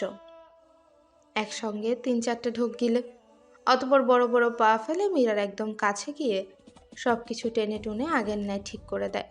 চলে আসতে নিলে পদজোড়া থেমে যায়। ধক করে ওঠে তার হৃৎপিণ্ড। মীরার ঘুমন্ত মুখশ্রী দেখে আখি জোড়া ফোলা, দুগালে রয়েছে জলস্রোতের একাধিক ধারা। তুর্যের বুঝতে বাকি থাকে না কয়েক ঘন্টা আগে এখানে হাজারো তরঙ্গের একসাথে ভিড় করেছিল। একটা দীর্ঘশ্বাস ফেলে তুর্য অতপর সন্তর্পণে তার দুহাত দিয়ে মেয়েটার মুখর আঁচলে ভরে নিয়ে বলে, সরি। অতঃপর সযত্নে দুটো গাল মুছে দিয়ে মীরার পায়ের কাছে থাকা কম্বলটা বিছিয়ে দেয় মেয়েটার শরীরে। এখন আর ঠান্ডা নেই বললেই চলে, কোনোরকম কম্বল ছাড়াই থাকা যায়। তবুও তুর্যের মনে হলো মেয়েটা ঠান্ডা লাগছে। তুর্যের মনে হতে লাগলো নিজেকে কেমন রিল্যাক্স লাগছে। অনায়াসে সে পারফেক্টভাবেই শ্বাস নিতে পারছে। বুকের ভেতরে হওয়া নাম না জানা ব্যথাটা কমে গেছে। হার্ট স্পেশালিস্ট ডক্টর তুর্য চৌধুরীর কাছে এই ব্যথা একদমই অজানা। উঠে দাঁড়ালো তুর্য। এখন সে একটু শান্তির ঘুম দেবে, নয়তোবা মাথার মধ্যে ঝিমঝিম করা অস্বস্তি ভাবটা কাটবে না। কিন্তু কি করে কি, রুমে তো কোনো সোফাই নেই। আচানক চোখ কপালে উঠে যায় তুর্যের। হোয়াট দ্য, আমি ঘুমাবো কোথায়? তার মনে পড়ে গেল মীরাকে বলা তারই কথা। আমি কারোর সাথে বেড শেয়ার করতে পারি না। এই ঘরের কোন কোনায় থাকবে সেটা তোমার ব্যাপার, আমার বেডের কাছে না দেখলেই হলো। আর চোখে মীরাকে একবার দেখে নিল তুর্য। অতঃপর গায়ে জড়ানো টি শার্ট খুলে খাটের অন্য পাশে মীরার থেকে বেশ দূরত্ব বজায় রেখে শুয়ে পড়ল। আবেশে চোখজোড়া বন্ধ হয়ে গেল তুর্য। টাওয়ালের সেই মাতাল করা গন্ধটা তার নাকের চারপাশে ঘুরঘুর করছে বারংবার। বালিশে মুখ ডুবিয়ে দিল সে। অতঃপর কয়েকটা বড় বড় শ্বাস টেনে ঘুমের দেশে পাড়ি দিল। Flashback in. সকাল সকাল শান্তি চৌধুরী ছোট ছেলের রুমের সামনে এসে দেখেন দরজা হা হয়ে খোলা। ভেতরে গিয়ে দেখেন ছেলের রুমে নেই। তিনি ভাবলেন ছেলে হয়তো ওয়াশরুমে আছে, তাহলে একটু বসাই যাক। কিন্তু যেই ভাবা সেই কাজ। ওভাবে বসে 15 মিনিট পার হয়ে গেল, তবে ছেলের টিকে পর্যন্ত দেখা যাচ্ছে না। অধৈর্য হয়ে তিনি হাঁক ছাড়লেন। তুর্য, বেটা তুমি কি ওয়াশরুমে? না, কোনো রকম সারা শব্দ নেই। তাই তিনি বাধ্য হয়ে সেখান থেকে চলে এলেন। বুশরা, বুশরা। কিছু হয়েছে মম? সকাল সকাল এইভাবে ডাকছো যে? তোমার ছোট ভাইয়া কি গত রাতে বাড়ি ফেরেনি? কেন বলো তো? রুমে দেখলাম নেই, কোথায় গেল এই সাত সকালে? থাকলে তো দেখবে, সে আর শালা উপাস সম্বন্ধী বাড়ি আছে এখন। আমাকে এইমাত্র ফোনে জানালো বিয়ের পর প্রথমবার শ্বশুর বাড়ি গেল, তাও কিনা খালি হাতে। শেষের কথাগুলো বেশ আফসোসের সুরেই বলল তুহিন। তুর্য মীরার বাড়ির আছে শুনে ভেতরটা ছারকার হয়ে যাচ্ছে শান্তি চৌধুরীর। তিনি ছেলেকে কিভাবে বোঝাবেন ওই বোঝা মেয়ে তার যোগ্য নয়? তিনি কিভাবে ছেলেকে বোঝাবেন ওই বোবা মেয়ে তার যোগ্য নয়? চৌধুরী ভিলায় সে একদম বেমানান। তিনি ভেবেছিলেন মীরা চলে যাওয়ার ব্যাপারটা কাজে লাগাবেন, কিন্তু না, ছেলে তো বড় বউ ছাড়া একটা মুহূর্ত কাটাতে পারছে না। রাগে গজগজ করতে করতে তিনি নিজের রুমের দিকে হাঁটা ধরল। বাদ সাধল বুশরা। আরে মম, তুমি ওদিকে কোথায় যাচ্ছ? খাবে না? এ কি ভাইয়া, আপনি তো দেখছি কিছুই খাচ্ছেন না। বলেই মিলি তুর্যের প্লেটে আবারও খাবার ভরিয়ে দেয়। আর তা তৃপ্তির সঙ্গে চেয়ে দেখছেন আহাদ সাহেব। বোনের অনুপস্থিতিতে ওনার ছোট্ট মিলি সবকিছু সামলে নিচ্ছে ভেবেই হাসি ফুটে ওঠে মুখে। আহাদ সাহেবের একমাত্র বোনের কথা খুব মনে পড়ছে। ওনার বোনটা যদি বেঁচে থাকতেন তাহলে হয়তো সবকিছু অন্যরকম হতো। মিলির জায়গায় ওনার বোন থাকতেন, আর একমাত্র জামাইকে নিজ হাতে সযত্নে খাওয়াতেন। গোপনে একটা দীর্ঘশ্বাস ফেললেন আহাদ সাহেব। তুর্য, ঘাড়ে কিভাবে ব্যথা পেলি? কি অবস্থা দেখি দেখি। মাহির তড়িঘড়ি দেখতে গেলে তুর্যের কথায় অপ্রস্তুত হয়ে যক্ষা রোগীর ন্যায় কাশতে থাকে। মানুষ রূপী মেনি বিড়ালে কামড় দিয়েছে, সমস্যা নেই, সেরে যাবে। আর চোখে মীরাকে একবার দেখে নিয়ে উত্তর দেয় তুর্য। তুর্যের এহেন কথায় আহাদ সাহেবও অপ্রস্তুত হয়ে যান, তবে সেটা প্রকাশ করলেন না। তিনি নিজের মতো করে খেতে থাকলেন। আর মিলি তো পারে না টেবিলের নিচে গিয়ে বসে। এদিকে মীরা নিজের কাণ্ডের কথা মনে করে নজর এদিক সেদিক করতে থাকে। সে লজ্জার সাথে সাথে ভীষণ অনুতপ্ত। কিছুক্ষণ অতিবাহিত হওয়ার পর তুর্য মীরার উদ্দেশ্যে বলে, বিকালে তৈরি থাকবে, হসপিটাল থেকে এখানে এসে তোমাকে নিয়ে একসাথে বাড়ি ফিরবো। নিমিষে মীরার লজ্জা রাঙা মুখটা অন্ধকারে ঢেকে যায়। সেভাবেই ছলছল নয়নে ভাইয়ের দিকে তাকায়। মাহির বুঝতে পারে তার কলিজার টুকরোটা আজ যেতে চাইছে না, তাই সে তুর্যকে উদ্দেশ্য করে বলে, তুর্য, ও থাক না, 2 দিন পরে আমি গিয়ে দিয়ে আসবো। কোনো দরকার নেই, আমার বউকে আমি নিয়ে যেতে পারবো। মাহির বুঝতে পারে বন্ধু তার উপর রেগে আছে, তাই আর কথা বাড়ালো না। সবাই নিজের মতো করে খাচ্ছে, কারো মুখেই কোনো কথা নেই। নীরবতা ভাঙলো মীরার জোরে গ্লাস রাখার শব্দে। মীরা তার ভাইকে হাতের ইশারায় কি যেন বোঝালো, অতঃপর উঠে চলে গেল নিজের রুমে। এখানে উপস্থিত সকলের ব্যাপারটা বুঝলো, তুর্য কিছুই বুঝলো না। কি বললো ও? আর কিভাবে বুঝলি?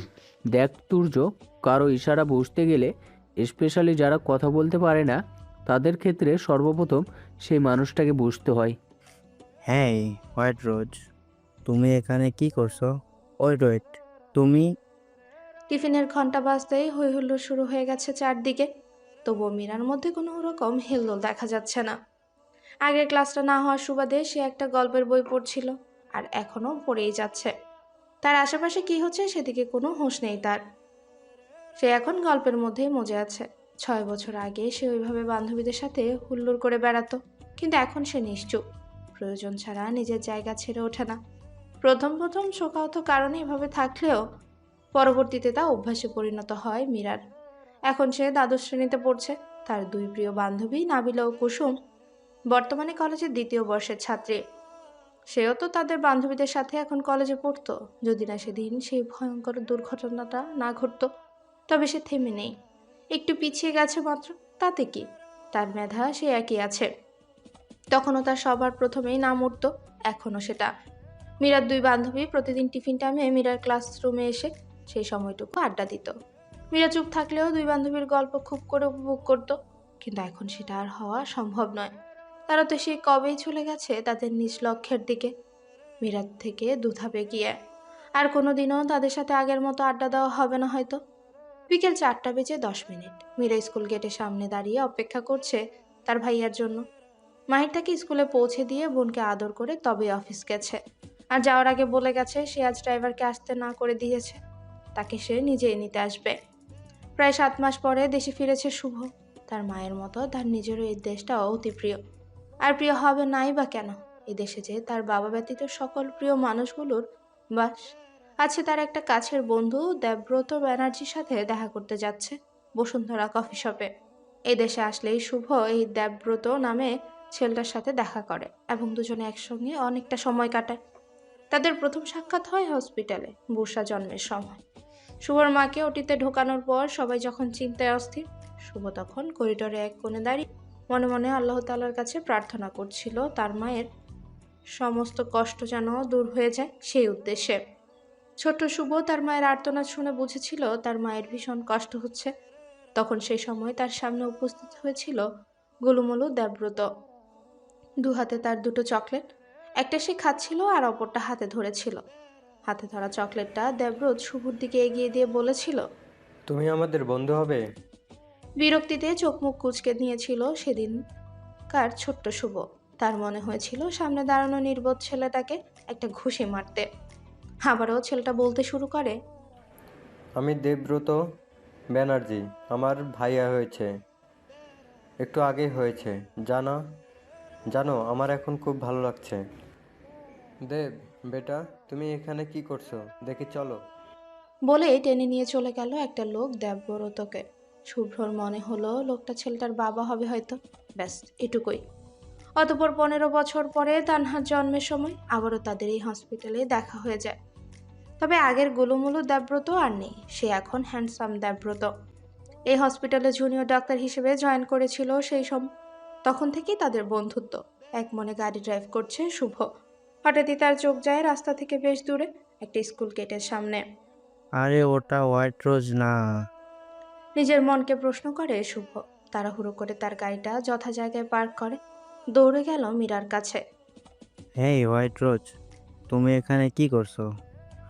রিনা ওয়েট ওয়েট, তুমি এই স্কুলে পড়ো রাইট? দেখে তো তাই মনে হচ্ছে, আর আমিও তো তাই ভেবেছিলাম। রুজরা কুচকে বলে শুভ। মীরার অসহ্য লাগছে এই ছেলেটাকে। এই বাদরটার জন্য তুর্য তার গায়ে হাত তুলেছিল। ভাবতেই রাগ লাগছে মীরার, তাই সে মুখ ফিরিয়ে অন্য পাশে তাকায়। একই হোয়াইট রোজ, তুমি এত বিরক্ত হচ্ছ কেন আমাকে দেখে? আমি কি তোমার পর? আমি তোমার নিজের লোক। মীরা শুভর দিকে চোখ ছোট ছোট করে তাকালে সে আমতা আমতা করে বলে, না, আই মিন তোমাদের সবার নিজের লোক। আবারও মীরা অন্যদিকে তাকায়। সে মনে মনে তার ভাইয়াকে বকা দিচ্ছে। এত যে দেরি হচ্ছে সেদিকে তার ভাইয়ার কি কোনো খেয়াল নেই? তার উপরে এই অসহ্য লোকটা, প্রচণ্ড বিরক্ত লাগছে যার। যা তার চোখে মুখেই ফুটে উঠেছে। হোয়াইট রোজ, শোনো না। আর সহ্য করতে পারল না মীরা, তাই বাধ্য হয়ে সে তার ব্যাগ থেকে ফোনটা বের করে কিছু একটা টাইপ করতে থাকে। অতঃপর হয়ে গেলে তার শুভর সামনে ধরে, আর এর সবটা একটু দূরে দাঁড়িয়ে দেখে তুর্য। শুভর প্রত্যেকটা কথা তার কানে এসে বেজেছে। রাগে তার মাথায় অদৃশ্য আগুনের ন্যায় দাউ দাউ করে জ্বলছে। দ্রুত ওদের কাছে যেতে গিয়েও থেমে যায় সে, মীরার প্রতিক্রিয়া কি হয় তা দেখার জন্য। শুভ অবাক হয়ে ভ্রুজোড়া কুঁচকে মীরার দিকে তাকালে সে তাকে ইশারায় তার সামনে তাক করা ফোনের দিকে তাকাতে বলে। শুভ তার দৃষ্টিজোড়া তার হোয়াইট রোজের দিক থেকে সরিয়ে যে না ফোনে রাখবে, তখনই ফোনটা কেউ একজন টেনে নিল। এহেন কাজটা কে করলো দেখার জন্য শুভ যেই না পাশে তাকালো, অমনি তুর্যের মুখখানা দেখতে পেল। এদিকে মীরা ঘন ঘন ঢুক গিলছে আর চোখের পাতা পিটপিট করছে তুর্যকে দেখে। মীরা তুর্যের দিকে তাকানো মাত্রই দেখতে পায় লাল লাল চোখে চোয়াল শক্ত করে দাঁড়িয়ে আছে সে। দেখেই বোঝা যাচ্ছে লোকটা সেদিনের মতো আজও রেগে আছে। ভয়ে মীরা আরো জড়সড় হয়ে দাঁড়ালো। তুর্য, তুই না হসপিটালে ছিলি, এখানে কি করছিস? ছিলাম তো। আর এখানে কি করছি মানে? আমার বউ এখানে একা একা দাঁড়িয়ে থাকবে, আমি কাজে ডুবে থাকবো, আর তৃতীয় কোনো ব্যক্তি এসে সেই সুযোগটা নিক? সেটা কি ঠিক তুই বল? আমি ওর হাজবেন্ড হই, সো একটা দায়িত্ব তো আমার আছেই। তুই কি বলিস? শেষের কথাগুলো মীরার কোমর জড়িয়ে ধরে নিজের কাছে টেনে এনে বলে তুর্য। বাই দ্য ওয়ে শুভ, আমার মনে হচ্ছে তুই কোথাও যাবি রে। তো যা, আমরা আসছি। তুর্য মীরাকে নিয়ে চলে আসে সেখান থেকে। তার একটা হাত এখনো মীরার কোমরে, আর অপর হাতটা মীরার ফোন ধরা। গাড়ির দরজা খুলে মীরাকে বসিয়ে দিয়ে সে নিজেও ড্রাইভিং সিটে বসে। অতঃপর মীরা শুভকে কি দেখাচ্ছিল সেটা দেখার জন্য সে ফোনের পাওয়ার বাটন চাপ দেয়। কোনো রকম পাসওয়ার্ড তাতে নেই, আর চোখে মীরাকে একবার দেখে নিল সে। মীরা জানলা দিয়ে বাইরে তাকিয়ে আছে, যে কেউ এই মেয়েকে দেখলে বলবে সে এখন এই জগতে নেই। ফোনের লকটা খোলা মাত্রই সে দেখতে পায় সেখানে লেখা আছে, দেখুন, আপনি আমায় এই ধরনের নামে ডাকবেন না। আর আমার ভীষণ বিরক্ত লাগছে এতে। আর আমি বুস্টার ছোট ভাইয়ের বিবাহিতা স্ত্রী, সম্পর্কে আপনার থেকে বড়। সো আমাকে যদি ভাবি ডাকেন তাহলে আমি খুশি হব। লেখাটা পড়ে অবাকের সর্বোচ্চ পর্যায়ে পৌঁছে গেছে তুর্য। মীরা যে শুভকে এসব লিখে দেখাবে তা সে কল্পনাতেও ভাবতে পারেনি। 1 সপ্তাহ বলে আজ 3 সপ্তাহ হয়ে গেল। তবে তুর্য মীরার যে রিসেপশন পার্টিটা রাখবে বলে মনে করেছিলেন জাহিদ চৌধুরী, সেটা এখনও হয়ে ওঠেনি। তাদের বিজনেসে কিছু সমস্যা দেখা দেওয়ার ফলে, সমস্যাটা বেশ জটিল হওয়ার কারণেই জাহিদ চৌধুরী ওনার বড় ছেলে খুবই ব্যস্ত ছিলেন। তার সাথে শুভ কম ব্যস্ত ছিল না। মামার ব্যবসায় সমস্যা দেখা দিয়েছে, আর সে এখানে উপস্থিত থাকা সত্ত্বেও কিভাবে হাত পা গুটিয়ে বসে থাকতে পারে। শত ব্যস্ততার মধ্যে থেকেও শুভ তার হোয়াইট রোজের সাথে বন্ধুত্ব করার আপ্রাণ চেষ্টা চালিয়েছে। তবে সে ব্যর্থ। তার ধারণা হোয়াইট রোজ তাকে খারাপ ছেলে ভাবে, নয়তোবা কেন তার সাথে কথা বলে না। নিজে থেকে কথা বলতে যায় শুভ, তবুও মেয়েটা তার কথার উত্তর দেয় না। তবে সিরিয়াস কোনো প্রশ্ন করলে মাথা নেড়ে উত্তর দেয় হ্যাঁ কিংবা না। এতে নারাজ শুভ, কাউকে বলতেও পারে না হোয়াইট রোজের বিহেভিয়ার সম্পর্কে। সে নিজে থেকে বুঝে নিয়েছে তার হোয়াইট রোজ তুর্যের বাধ্য বউ, তাই তো তার সামনে মুখ দিয়ে কোনো উচ্চারণ করে না। আজ সকাল সকাল জাহিদ চৌধুরী ব্রেকফাস্ট টেবিলে সবার উদ্দেশ্যে জানিয়ে দিয়েছেন 2 সপ্তাহ আগে যে রিসেপশন পার্টি হওয়ার কথা ছিল সেটা কাল হবে। সবাইকে কার্ড দেওয়া শেষ, আর এও জানান মীরাদের বাড়িতে তিনি নিজে গিয়ে কার্ড দিয়ে এসেছেন। তুহিন শুভ ব্যতীত তুর্য সহ সকালেই অবাক হয়ে গেছে। তাদের কারণই মনেই ছিল না এ ব্যাপারে। তুর্য আর চোখে তার পাশে দাঁড়ানো মীরাকে দেখে নেয়, কিন্তু তাকে দেখে বোঝার উপায় নেই যে সে আনন্দিত নাকি বিরক্ত। দ্বিতীয়বার মীরা এই বাড়িতে এসে থেকে তুর্যকে এড়িয়ে চলেছে। আগেও যে তার সাথে সেভাবে খাতির ছিল তা কিন্তু নয়। তবু তুর্যর কেন যেন মনে হচ্ছে মেয়েটা তাকে এড়িয়ে চলছে। কোনো কিছুর জন্য বকলেও মেয়েটা আর কাঁদে না, কেবল মুখের দিকে কিছুক্ষণ তাকিয়ে থেকে সরে পড়ে সামনে থেকে। এতে তুর্য ভীষণ বিরক্ত। ইদানিং তুর্যের কোনো কিছুতেই সহজে মন বসতে চাইছে না, কেমন যেন দম বন্ধ হয়ে আসতে চাইছে সারাক্ষণ। অস্থিরতা ভুগছে সে। আচ্ছা, তার কি কোনো কঠিন অসুখ হলো? তবে এত বড় ডাক্তার হয়ে ধরতে পারছে না কেন সে? মনের প্রশ্ন মনেই থেকে যায় তুর্যের। আবারও শোনা যায় জাহিদ চৌধুরীর কণ্ঠনালীর আওয়াজ। তাহলে ব্রেকফাস্ট ছেড়ে এক্ষুনি তোমরা শপিংয়ে চলে যাও। কেনাকাটা করতে তো সময় লাগবে, আর তুমিও যাবে সবার সাথে। শেষের কথাটা তিনি তুর্যের উদ্দেশ্যে বলেন। নো ড্যাড, আমার একটা ইম্পর্ট্যান্ট মিটিং আছে, সেখানে যাওয়া লাগবে। বলে তুর্য। মীরা শপিংয়ে যাবে বলে তৈরি হতে এসেছে নিজেদের রুমে। রুমের এক কোণে রাখা তার ট্রলি ব্যাগ থেকে জামা বের করতেই গেলে সে বেকুব বনে যায়। তার ব্যাগে জামা কাপড় ছাড়া আরও নানান প্রয়োজনীয় জিনিস ছিল, সেগুলোর একটাও ব্যাগে নেই। তার মাথা পুরো ফাঁকা ফাঁকা লাগছে। সে মনে করার চেষ্টা করছে সেগুলো সে কোথায় রেখেছে, কিন্তু না, সে তো এখানেই রেখেছিল। তার স্পষ্ট মনে আছে। অস্থির হয়ে মীরার রুমের কোণা থেকে কোণা দেখছে বারংবার। কি সমস্যা? এইভাবে ছোটাছুটির মানে কি? তুর্যের প্রশ্ন করা মাত্রই তার সামনে ছুটে আসে মীরা। অতঃপর তুর্যের দিকে কিছুক্ষণ তাকিয়ে থেকে ঠোঁট উল্টে ভ্যাঁ করে কেঁদে দেয়। আচমকা মীরাকে এভাবে কান্না করতে দেখে অস্থির হয়ে পড়ে তুর্য। মীরা, এই মেয়ে, এই কি হয়েছে? আমাকে বলো, কেউ কিছু বলেছে? কে বকেছে বলো? কোথায় সমস্যা হচ্ছে বলো আমাকে, আমি সব ঠিক করে দিচ্ছি। কি হলো, কিছু বলছো না কেন? মীরা কিছু বলছে না দেখে তুর্য তাকে টেনে সোফায় বসায়। টেবিলের উপর থেকে তার মাঝারি সাইজের বোতলটা নিয়ে সেও মীরার পাশে গিয়ে বসে। অতঃপর বোতলের চিপি খুলে মেয়েটাকে একপাশ থেকে জড়িয়ে ধরে আর পানি পান করায়। পানি পান করানো হয়ে গেলে তুর্য মীরাকে তার বুকে টেনে নিয়ে মাথায় হাত বুলায়। যতক্ষণ না মেয়েটা শান্ত হয় ততক্ষণ। এদিকে মীরার কোনো হুঁশ নেই। সে তার জামা কাপড়ের শোকে কাতর হয়ে তুর্যের বুকে লেপ্টে আছে।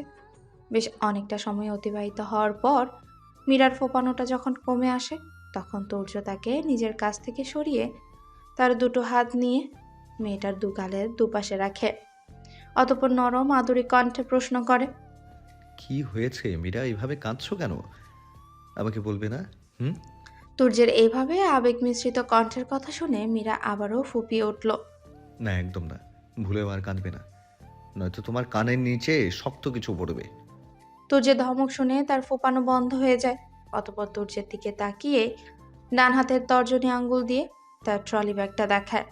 তুর্য মীরার হাত অনুসরণ করে সেদিকেই তাকায়। ওটা তো একটা ব্যাগ। অবাক হয়ে বলে তুর্য। এবার মীরা বসা থেকে উঠে হন্তদন্ত হয়ে ব্যাগটার কাছে গিয়ে সেটা টেনে তুর্যের সামনে এনে রাখে। অতঃপর প্রত্যেকটা চেন খুলে খুলে দেখায়। মীরা দু হাতের দুটো পাতায় এদিক ওদিক করে মুখ দিয়ে কেমন গোঙানোর আওয়াজ করছে, আর মাঝে মাঝে ডান হাতটা কপালে ঠেকিয়ে চাপড়াচ্ছে, যার অর্থ তার সর্বনাশ হয়ে গেছে। এই ওয়েট ওয়েট, তুমি কি তোমার জামা কাপড়ের জন্য এইভাবে মরা কান্না জুড়েছো? তুর্যের প্রশ্নের উপর নিচ মাথা নাড়ে মীরা, যার অর্থ হ্যাঁ, সে তার সাধের জামা কাপড়ের জন্যই এতক্ষণ যাবৎ কান্না করেছিল। হোয়াট দ্য, তুমি? তুর্যের চোখ মুখ নিমিষেই শক্ত হয়ে যায়। বসা থেকে উঠে মীরার একদম সামনে চলে যায়। অতঃপর মেয়েটার একটা বাহু শক্ত করে ধরে দাঁতে দাঁত চেপে বলে। লিসেন, আর কোনোদিনও যেন এই সামান্য ফালতু কারণে তোমার চোখের পানি না দেখি, নয়তো। অর্ধেক বলে ছেড়ে দেয় তার বাহু। উল্টো ঘুরে বড় বড় দুটো শ্বাস নিয়ে আবারও সামনে ঘুরে এক হাত দিয়ে মীরার কোমর টেনে একদম নিজের সাথে মিশিয়ে নেয়। অতঃপর মীরা চোখে চোখ রেখে বলতে শুরু করে। তোমার চোখের সামান্য পানিতে কারো বুকে আগুন জ্বলে, আর সেই আগুন তার জ্বলে পুড়ে ছাই হওয়ার উপক্রম। ছেড়ে দেয় তুর্য মীরাকে, আর যাওয়ার আগে বলে যায়, যেটা যেখানে থাকার দরকার সেটা সেখানেই আছে, তুমি নির্বোধের মতো কাবার্ড দেখতে ভুলে গেছো। এদিকে হা করে তুর্যের যাওয়ার পানে তাকিয়ে আছে মীরা। সে বুঝতে পারছে না তুর্য এসব কি বলে গেল। এখানে তো তুর্য ছাড়া আর কেউ নেই, আর তার কান্না সে ছাড়া তো কেউ দেখেও নি। তার মানে আর ভাবতে পারছে না মীরা। তার চোখ আপনা আপনি বড় হয়েছে। তুর্য ড্রয়িং রুমের সোফাতে বসে ফোন চাপছে। সে কোথাও যাওয়ার জন্য রেডি হয়ে সিঁড়ি দিয়ে নামার সময় তার কানে আসে শুভর অস্থির কণ্ঠস্বর। ভাবিমণি, তোমরা মেয়েরা এত দেরি কি করে করতে পারো? একবার বলবে প্লিজ? শুভর এত অস্থির ভাব দেখে ভ্রুজোড়া কুচকেই প্রশ্ন করে তুর্য। এত অস্থির হচ্ছিস কেন? কোথাও যাবি?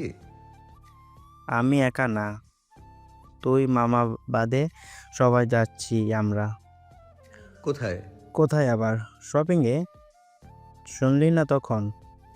মেয়েদের মাঝে তুই গিয়ে কি করবি? স্ট্রেঞ্জ ইয়ার, what do you mean by মেয়েদের? আমি আমার পরিবারের সাথে যাচ্ছি। বলেই হনহন করে চলে গেল শুভ তুর্যের সামনে থেকে। তুর্য আয়েশ করে বসলো সোফায়, অতঃপর কাউকে কল করে বলল, এখন আমি যাচ্ছি না, সামলে নিয়ে ওই দিকটা। শুভরা দুটো গাড়ি করে শপিংয়ে যাবে। একটাতে তুহিন, তুলি আর তাদের সকলের আদরের তানহা, আর অপরটাতে শুভ, বুশরা, মীরা ও শান্তি চৌধুরী। তুহিনরা তাদের গাড়ি নিয়ে চলে গেল শুভদের আসতে বলে। বুশরা আগে আসুক, তারপর তার দেখাচ্ছি মজা কি যে করছে ঘরের দরজা আটকে ওই বোবা মেয়েটাকে নিয়ে, যত সব আদিক্ষেতা। গাড়িতে বসে থাকতে থাকতে বিরক্ত হচ্ছেন শান্তি চৌধুরী। আসলেই ঠিক বলছো মামি, মেয়েটা বোবাই বটে, তা না হলে এত হ্যান্ডসাম একটা ছেলে তাকে যেচে কথা বলতে চায়, আর সে কি করে, বোবার মতো ফ্যাল ফ্যাল করে তাকিয়ে থাকে। কি হলো, কি বিড়বিড় করছিস?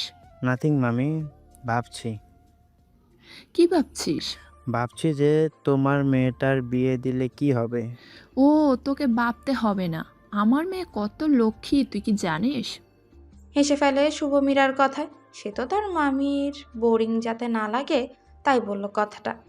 এদিকে বুশরা মীরাকে নিয়ে সিঁড়ি দিয়ে নামছে, আর এটা ওটা বকবক করছে। কে একজন এদিকে তাকিয়ে তার কয়েকটা হার্টবিট মিস করে ফেলেছে, সে খেয়াল কারোরই নেই।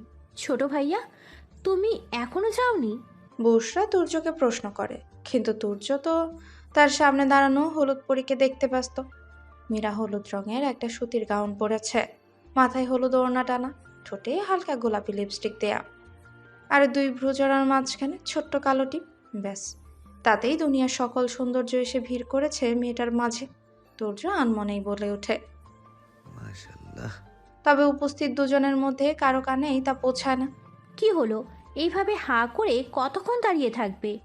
কথাটা বুশরা বেশ জোরেই বলল, যার ফলস্বরূপ মীরা খানিকটা লজ্জা পেল। হুম। কিছুটা অপ্রস্তুত হয়ে বলল তুর্য। কি হ্যাঁ, কখন থেকে ডাকছি তোমায়? ছোট ভাবিকে দেখে তো তোমার হুঁশই উড়ে গেছে দেখছি।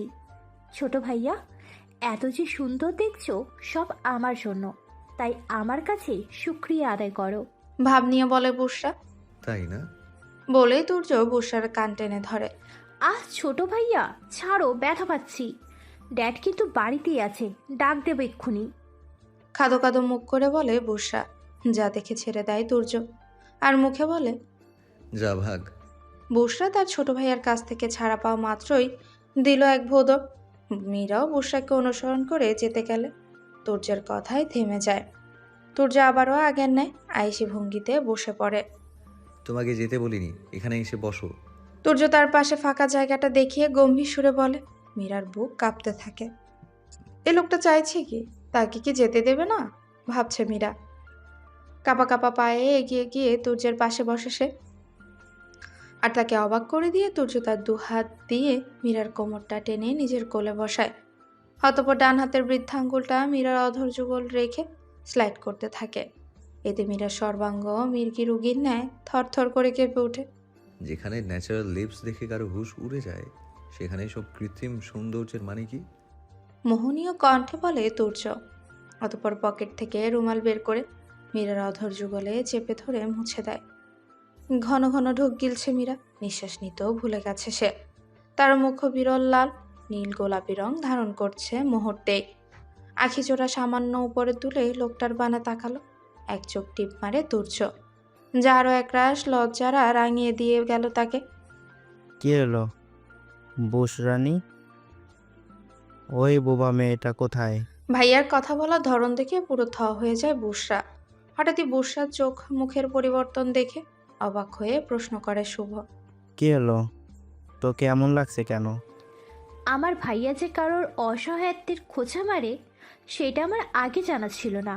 হঠাৎ তার এই রূপ দেখছি তো, তাই নিজেকে অস্বাভাবিক লাগছে। কথা বলতে গিয়ে দুফোঁটা অশ্রু গড়িয়ে পড়ে বুশরার গালবে। শুভ বুশরার চোখে পানি দেখে অপ্রস্তুত হয়ে যায়। সে বুঝতে পারছে না হঠাৎ তার বোনের কি হয়ে গেল। বুশরা আমি।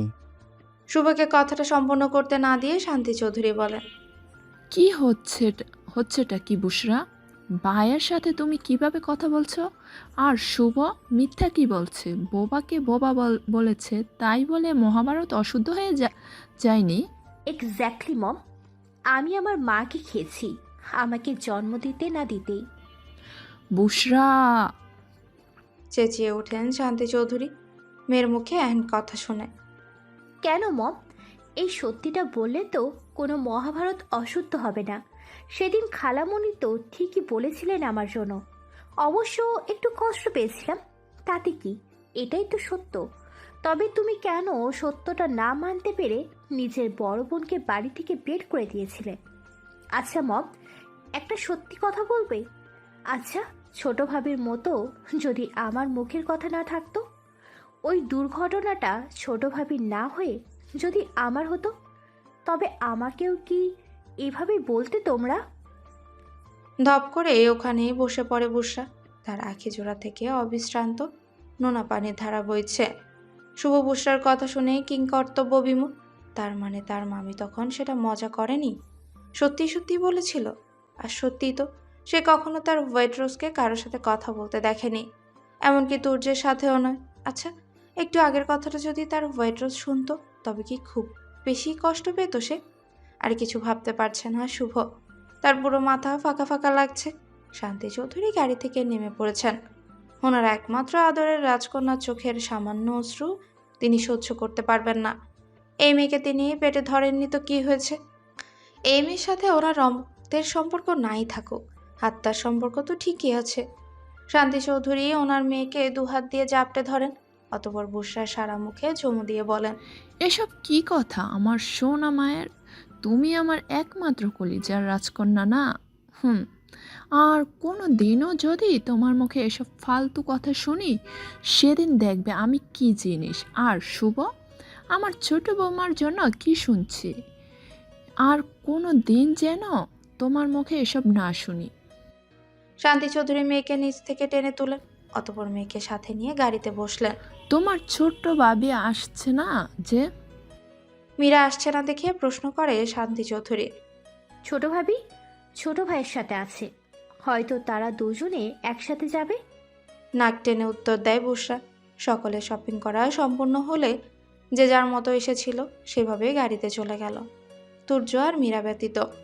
তুমি এখানে দাঁড়াও, আমি গাড়ি নিয়ে আসছি।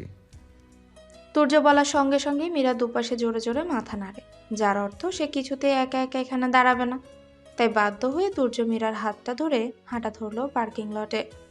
ঝড়ের গতিতে কেউ একজন এসে ঝাঁপিয়ে পড়ে তুর্যের উপর। তাল সামলাতে না পেরে সামান্য পিছিয়ে যায় তুর্য, তবুও মীরার হাত ছাড়ে না। জান, আমি ভাবতেও পারিনি এখানে এসে তোমার সাথে দেখা হয়ে যাবে। তো তুমি একদম ঠিক ছিলে। সত্যিকারের ভালোবাসা কখনো ভোলা যায় না।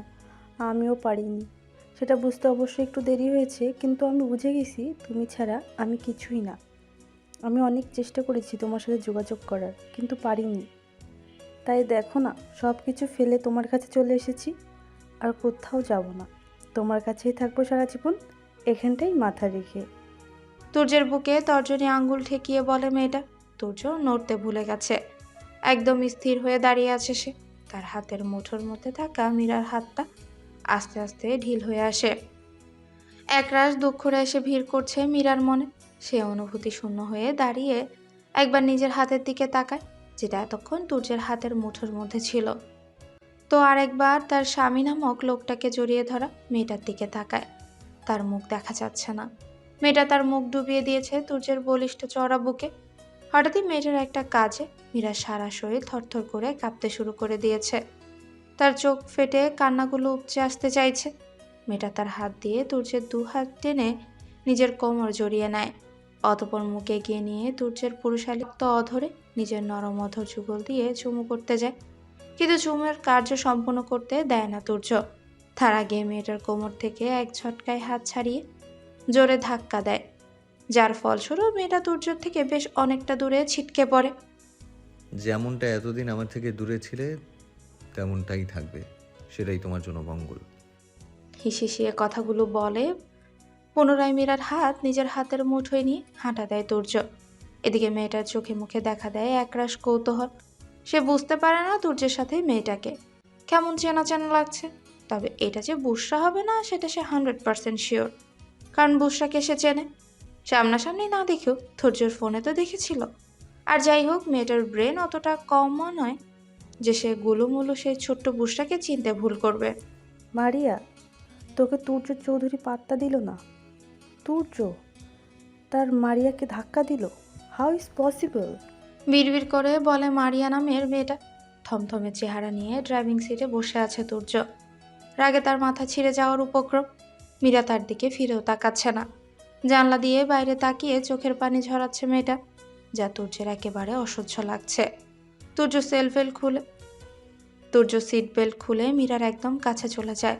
অতঃপর তার ডান হাত দিয়ে শক্ত করে মেয়েটার গাল চেপে ধরে। এই মেয়ে, তোর সমস্যাটা কোথায় একটু বলবি? কেন এত প্যানপ্যানানি শুরু করেছিস? হয়েছে এটা কি? কি হলো? কিছু বলছিস না কেন? আরে তোকে কিছু বলেছি, উত্তর কেন দিচ্ছিস না? আরে এই মেয়ে, তোকে না করেছি কান্না করতে, তবে চোখের পানি কেন ফেলছিস? বলেছি না তোর চোখের পানি দেখলে ভয়ঙ্কর কিছু করে বসবো। তুর্যের কথায় কি আছে জানা নেই মীরার, তবে চোখ মুখ খিচে দাঁতে দাঁত চেপে কান্নাগুলো আটকে নেয়, যার ফলস্বরূপ তার সারা শরীর কেঁপে কেঁপে ওঠে। মীরার কান্না থেমে যেতেই সরে আসে তুর্য নিজের সিটে। পুনরায় সিট বেল্ট লাগিয়ে বড় বড় দুটো শ্বাস নেয়। অতঃপর সামান্য রিল্যাক্স হয়ে গাড়ি টান দেয়। তুর্যদের গাড়ি এসে থামে চৌধুরী বিলার গেটের সামনে। মীরা আর চোখে তুর্যকে দেখে নেয় একবার। লোকটা মনে হয় এখনো রেগে আছে। আচ্ছা, তুর্য কি মীরার কান্নার জন্য এভাবে রেগে গেল, নাকি ওই মেয়েটার উপর যত রাগ হয়েছিল তা মীরার উপর ঝাড়লো? মনে মনে এসব ভেবেই চলেছে মীরা। কি হলো, এখানে বসে থাকার ইচ্ছা আছে নাকি? তুর্য বলতেই মীরা তাড়াহুড়ো করে গাড়ির দরজা খুলে নামতে গেলে তার একটা হাতে টান লাগে। ঘাড় ঘোরালেই দেখতে পায় তুর্যের হাতের মধ্যে তার হাত, আর তার দৃষ্টিজোড়া মীরাতেই নিবদ্ধ। তা দেখে মেয়েটা তার নয়নজোড়া এদিক ওদিক করতে থাকে। এখন গিয়ে একটা শাওয়ার নেবে, তারপর নিচে এসে লাঞ্চ করে রেস্ট নেবে, আমার ফিরতে দেরি হবে। কথাগুলো বলে তুর্য মীরার কপালে উষ্ণ চুমো এঁকে দেয়। অতঃপর হাত ছেড়ে বলে যাও। এতে মীরা খুব বেশি অবাক হয় না, কারণ কদিন যাবৎ এই লোকটা তার সাথে এভাবে ট্রিট করছে। তার মাথায় এখন পার্কিং লটের তুর্যের উপর ঝাঁপিয়ে পড়া মেয়েটা ঘুরঘুর করছে। মীরা খুবই সরল, তাই বলে অতটাও বোকা নয়। সে ভালো মতোই বুঝতে পারছে তুর্যের সাথে মেয়েটার কিসের সম্পর্ক, আর সেটা এখনো আছে নাকি সেটাই জানতে হবে মীরাকে। আচ্ছা, যদি কিছুই না থেকে থাকে তবে মেয়েটাও ভাবে লিপ কিস করতে চাইলো কেন? আর তুর্য কেন বলল না মেয়েটাকে যে মীরা তার বিয়ে করা বউ? এই সমস্ত প্রশ্ন মীরার মাথায় ঘুরপাক খাচ্ছে। আজ সন্ধ্যাটায় এত পানসে কেন মামি? সিঁড়ি বেয়ে নামতে নামতে শুভ প্রশ্ন করে তার মামিকে। তুহিন, বড় বৌমা আর আমার দিদিমণিটা তার নানু বাড়ি গেল আবারও তাদের স্পেশাল বাপ দাওয়াত করতে। শেষের কথাটা মুখ বাঁকিয়ে বললেন শান্তি চৌধুরী। আমাকেও তো সঙ্গে নিতে পারতো। নিতে চেয়েছিল, তুই যাসনি। হোয়াট? তোকে অনেকবার ডাকা হয়েছিল কিন্তু তুই ঘুমে বিভোর ছিলি। আচ্ছা বল, কি খাবি? 1 কাপ কড়া কফি, মাথাটা বেশ ধরেছে। শান্তি চৌধুরী একজন মেয়েটকে ডেকে 1 কাপ কড়া কফি দিয়ে যেতে বলেন। শুভ কফির মগটা নিয়ে বসার দরজার সামনে দাঁড়ায়। তার একমাত্র বোন তার উপর অভিমান করেছে। সেই অভিমানকে ধূলিসাৎ করতেই দরজায় ঢোকা দেয় শুভ। কে? একটু পরে এসো, পড়ছি এখন। বলে বুসা। সে জানে দরজার ওই পাশে এখন কে হতে পারে। বসু, দরজাটা একটু খোল পাখি, ভাইয়ার দরকারি কথা আছে তো। পরে বলবো, এখন সময় নেই, বিজি আছি। এমনিতেই কাল সারাদিন ব্যস্ত থাকবো, তাই এখন একটু পড়তে দাও। এই মাসে পরীক্ষা আমার। শুভ বুঝে গেছে তার অভিমানী বোন এখন দরজা খুলবে না, তাই আর বৃথা চেষ্টা না করে ছাদের দিকে পা বাড়ালো। শুভ ছাদে পা দিতেই এক অদ্ভুত সৌন্দর্যের সম্মুখীন হয়। ছাদের রেলিং ধরে রাস্তার দিকে মুখ করে এক নারী অভয় দাঁড়িয়ে আছে। কোমর ছাড়িয়ে রেশমি চুলগুলো পড়ে রয়েছে পিঠে, আর সেই নারী অভয়টি তার দৃষ্টি স্থির রেখেছে সুদূর আকাশের ওই অর্ধ চন্দ্রটাকাটার দিকে। এই আলো ছায়া মনোরম পরিবেশ, তার উপর এই অতিমাত্রায় সৌন্দর্য নারী পৃষ্ঠ অভয়, যা শুভর আখি জোড়াকে শীতল করতে যথেষ্ট। আস্তে আস্তে শুভ গিয়ে দাঁড়ালো সেই নারী অবয়বটির পেছনে, কিন্তু সেদিকে সেই নারীটির কোনো খেয়াল নেই। তাই শুভ বুদ্ধি করে কেসে উঠল। কাশির শব্দে নড়ে চড়ে উঠে মীরা। হ্যাঁ, এটা মীরাই ছিল। ঘরে তার দম বন্ধ লাগছিল, তাই তো প্রকৃতির হাওয়া গায়ে মাখতে ছাদে আসে। মীরা তার পেছনে শুভকে দেখে অপ্রস্তুত হয়ে যায়। তাড়াতাড়ি গায়ে ওড়না জড়ানো এক পাশে মাথায় টেনে নেয়। অতঃপর শুভকে একটা জোরপূর্বক হাসি উপহার দেয়। এ কি হোয়াইট রোজ, তুমি কান্না করছিলে? শুভ তার হোয়াইট রোজের চোখের দিকে তাকিয়ে চমকে গিয়ে প্রশ্নটা করে। মীরা আবারও তার ঠোঁটে যথা হাসি বজায় রাখার চেষ্টা করে দুদিকে মাথা নাড়ে। তাহলে তোমার চোখে এগুলো এমন ফোলা ফোলা লাগছে কেন? শুভকে আবারও প্রশ্ন করতে দেখে মীরা মুচকি হেসে চোখ দুটো বন্ধ করে একপাশে মাথা নাড়ে, যার অর্থ এমনি। White rose, I am sorry. শুভর এহেন দুঃখ ভরা কণ্ঠ শুনে বেকুব বনে যায় মীরা। সে ছেলেটার দিকে তাকিয়ে ঘন ঘন চোখের পাতা নাড়ে, যা দেখে হো হো করে হেসে ওঠে শুভ। অতঃপর বলে, বলতে ইচ্ছে করলো তাই বললাম। আচ্ছা হোয়াইট রোজ, তুমি আমার বন্ধু হবে? কথাটা বলে শুভ তার ডান হাতটা বাড়িয়ে দেয়। মীরা শুভর হাতের দিকে একবার তো আরেকবার তার মুখের দিকে চেয়ে থাকে। সে চায় না কোনো রকম ঝামেলায় জড়াতে। তুর্য তাকে সাফ সাফ মানা করে দিয়েছে শুভ নামের ছেলেটার সাথে না মিশতে। এমনকি সে যেখানে থাকবে সেখানে মীরার থাকা নিষেধ। মীরাকে হাত কচলাতে দেখে শুভর মুখটা নিমিষেই ছোট্ট হয়ে যায়। একরাশ অন্ধকার ঢেকে যায় মুখখানায়। আস্তে করে সে তার বাড়ানো হাতটা নিজের কাছে টেনে নিয়ে যেন কি অন্যায় কাজটাই না করে ফেলেছে সে। মীরার শুভর মুখটা দেখে খারাপ লাগে। ছেলেটা অতটাও খারাপ নয় যতটা সে প্রথম দিন ভেবেছিল। তাই সে একটা কঠিন সিদ্ধান্ত নিয়ে ফেলল। তুর্যের কথার অবাধ্য হয়ে শুভর দিকে বন্ধুত্বের হাত বাড়িয়ে দিল। চৌধুরী ভিলায় আজকের সন্ধ্যাটা অন্য সব সন্ধ্যার চেয়ে অনেক স্পেশাল। আর হবে নাই বা কেন? জাহিদ চৌধুরীর ছোট নবাবের রিসেপশন বলে কথা। সারা বাড়ি বাহারি রকমের লাইটিং আর ফুলে ফুলে সজ্জিত। বিভিন্ন রকমের ফুলগুলো যেন নিজেদের মধ্যে সুবাস ছড়ানোর প্রতিযোগিতা চালাচ্ছে। তবে এর মধ্যে রজনীগন্ধা এক ধাপ এগিয়ে। সে তার মিষ্টি গন্ধটা সকলের নাকে গিয়ে ধাক্কা দিচ্ছে, সবার ঊর্ধ্বে গিয়ে। মাহির সেই সকালেই চলে এসেছে চৌধুরী বিলায়। অবশ্য মীরার বড় ভাই হিসেবে নয়, বরং তুজের বেস্ট ফ্রেন্ড হিসেবে। তার একমাত্র বেস্ট ফ্রেন্ডের রিসেপশন বলে কথা। তার তো দায়িত্ব বলে কিছু আছে নাকি? হুট করে এত কিছুর আয়োজনে হিমশিম খাচ্ছে সকলে। তবে এরই মধ্যে শুভকে দেখা গেল নীল রঙের পাঞ্জাবি পরে সিল্কি চুলগুলো হাত দিয়ে সেট করতে করতে এদিকেই আসছে। কি ব্রো, আর আর কতক্ষণ? মাহিরের উদ্দেশ্যে বলল শুভ। এই তো। বলেই মাহির শুভর দিকে ফেরে। হিরো তো দেখছি সেজেগুজে রেডি, তা হিরোইন খোঁজার জন্য হেল্প লাগবে নাকি? দুষ্ট হাসির সহিত এক চোখ টিপ দিয়ে বলে মাহির। আসছে বন্ধুর চামচা আমার হিরোইন খুঁজতে। মুখ বাঁকিয়ে বলে শুভ। মাহির শুভর পেটে খোঁচা দিয়ে বলে, তুহিন ভাইয়া বাদে তোদের দুই ভাইয়ের পেটে শুধু হিংসাতে ভরপুর। দুটোই তোরা কুমির। আর তোমার বন্ধু যে মাথায় 10 কেজি ইগো নিয়ে ঘোরে, তার বেলায় মাহির ভাই, আপনার হাসিতে কেউ একজন বারবার খুন হয়, সেই খেয়াল কি রাখেন আপনি? মাহিরকে হাসতে দেখে দূরে দাঁড়ানো বুশরা বিড়বিড় করে বলে, আজকে আমি আমার মনের কথা বলে দেব আপনাকে। এতে আমাকে যদি বেহায়া বলেন তবে তাই শ্রেয়। ভালোবাসার মানুষটার কাছে একটু বেহায়া হওয়াই যায়। এক ছুটে উপরে চলে গেল বুশরা। ঠোঁটে তার মিটি মিটি হাসি। স্টেজের উপরে পাশাপাশি দুটো সিংহাসন পাতা, তাতে বসে আছে তুর্য মীরা। তাদের দুজনের মুখে হাসির ছিটে ফোটাও নেই, তবে মীরা জোরপূর্বক হাসার চেষ্টা করছে। কি সমস্যা? এভাবে আমার দিকে আর চোখে তাকানোর মানে কি? লোকজনের দৃষ্টি আমাদের দিকেই তাক করা। সো স্টুপিডের মতো আমাকে দেখা বন্ধ করে সামনে তাকাও। দাঁতে দাঁত চেপে বলে তুর্য। একটু আগের ঘটনার জন্য যে লোকটা বেজায় রেগে আছে তা বুঝতে বাকি থাকে না মীরা। ফ্ল্যাশব্যাক। মীরাকে সাজানোর জন্য আলাদা করে পার্লারের মেয়েদের দরকার পড়েনি, কারণ আমাদের বসুরানে বসুরা একাই 100। মাহির কারো সাথে ফোনে কথা বলছে, তবে কার সাথে বলছে তা বোঝা গেল না। কই হলো তোমাদের? নিচে যে সকলে ওয়েট করে আছে হোয়াইট রোজকে দেখবে বল। বাকি কথা গলায় আটকে যায় শুভর।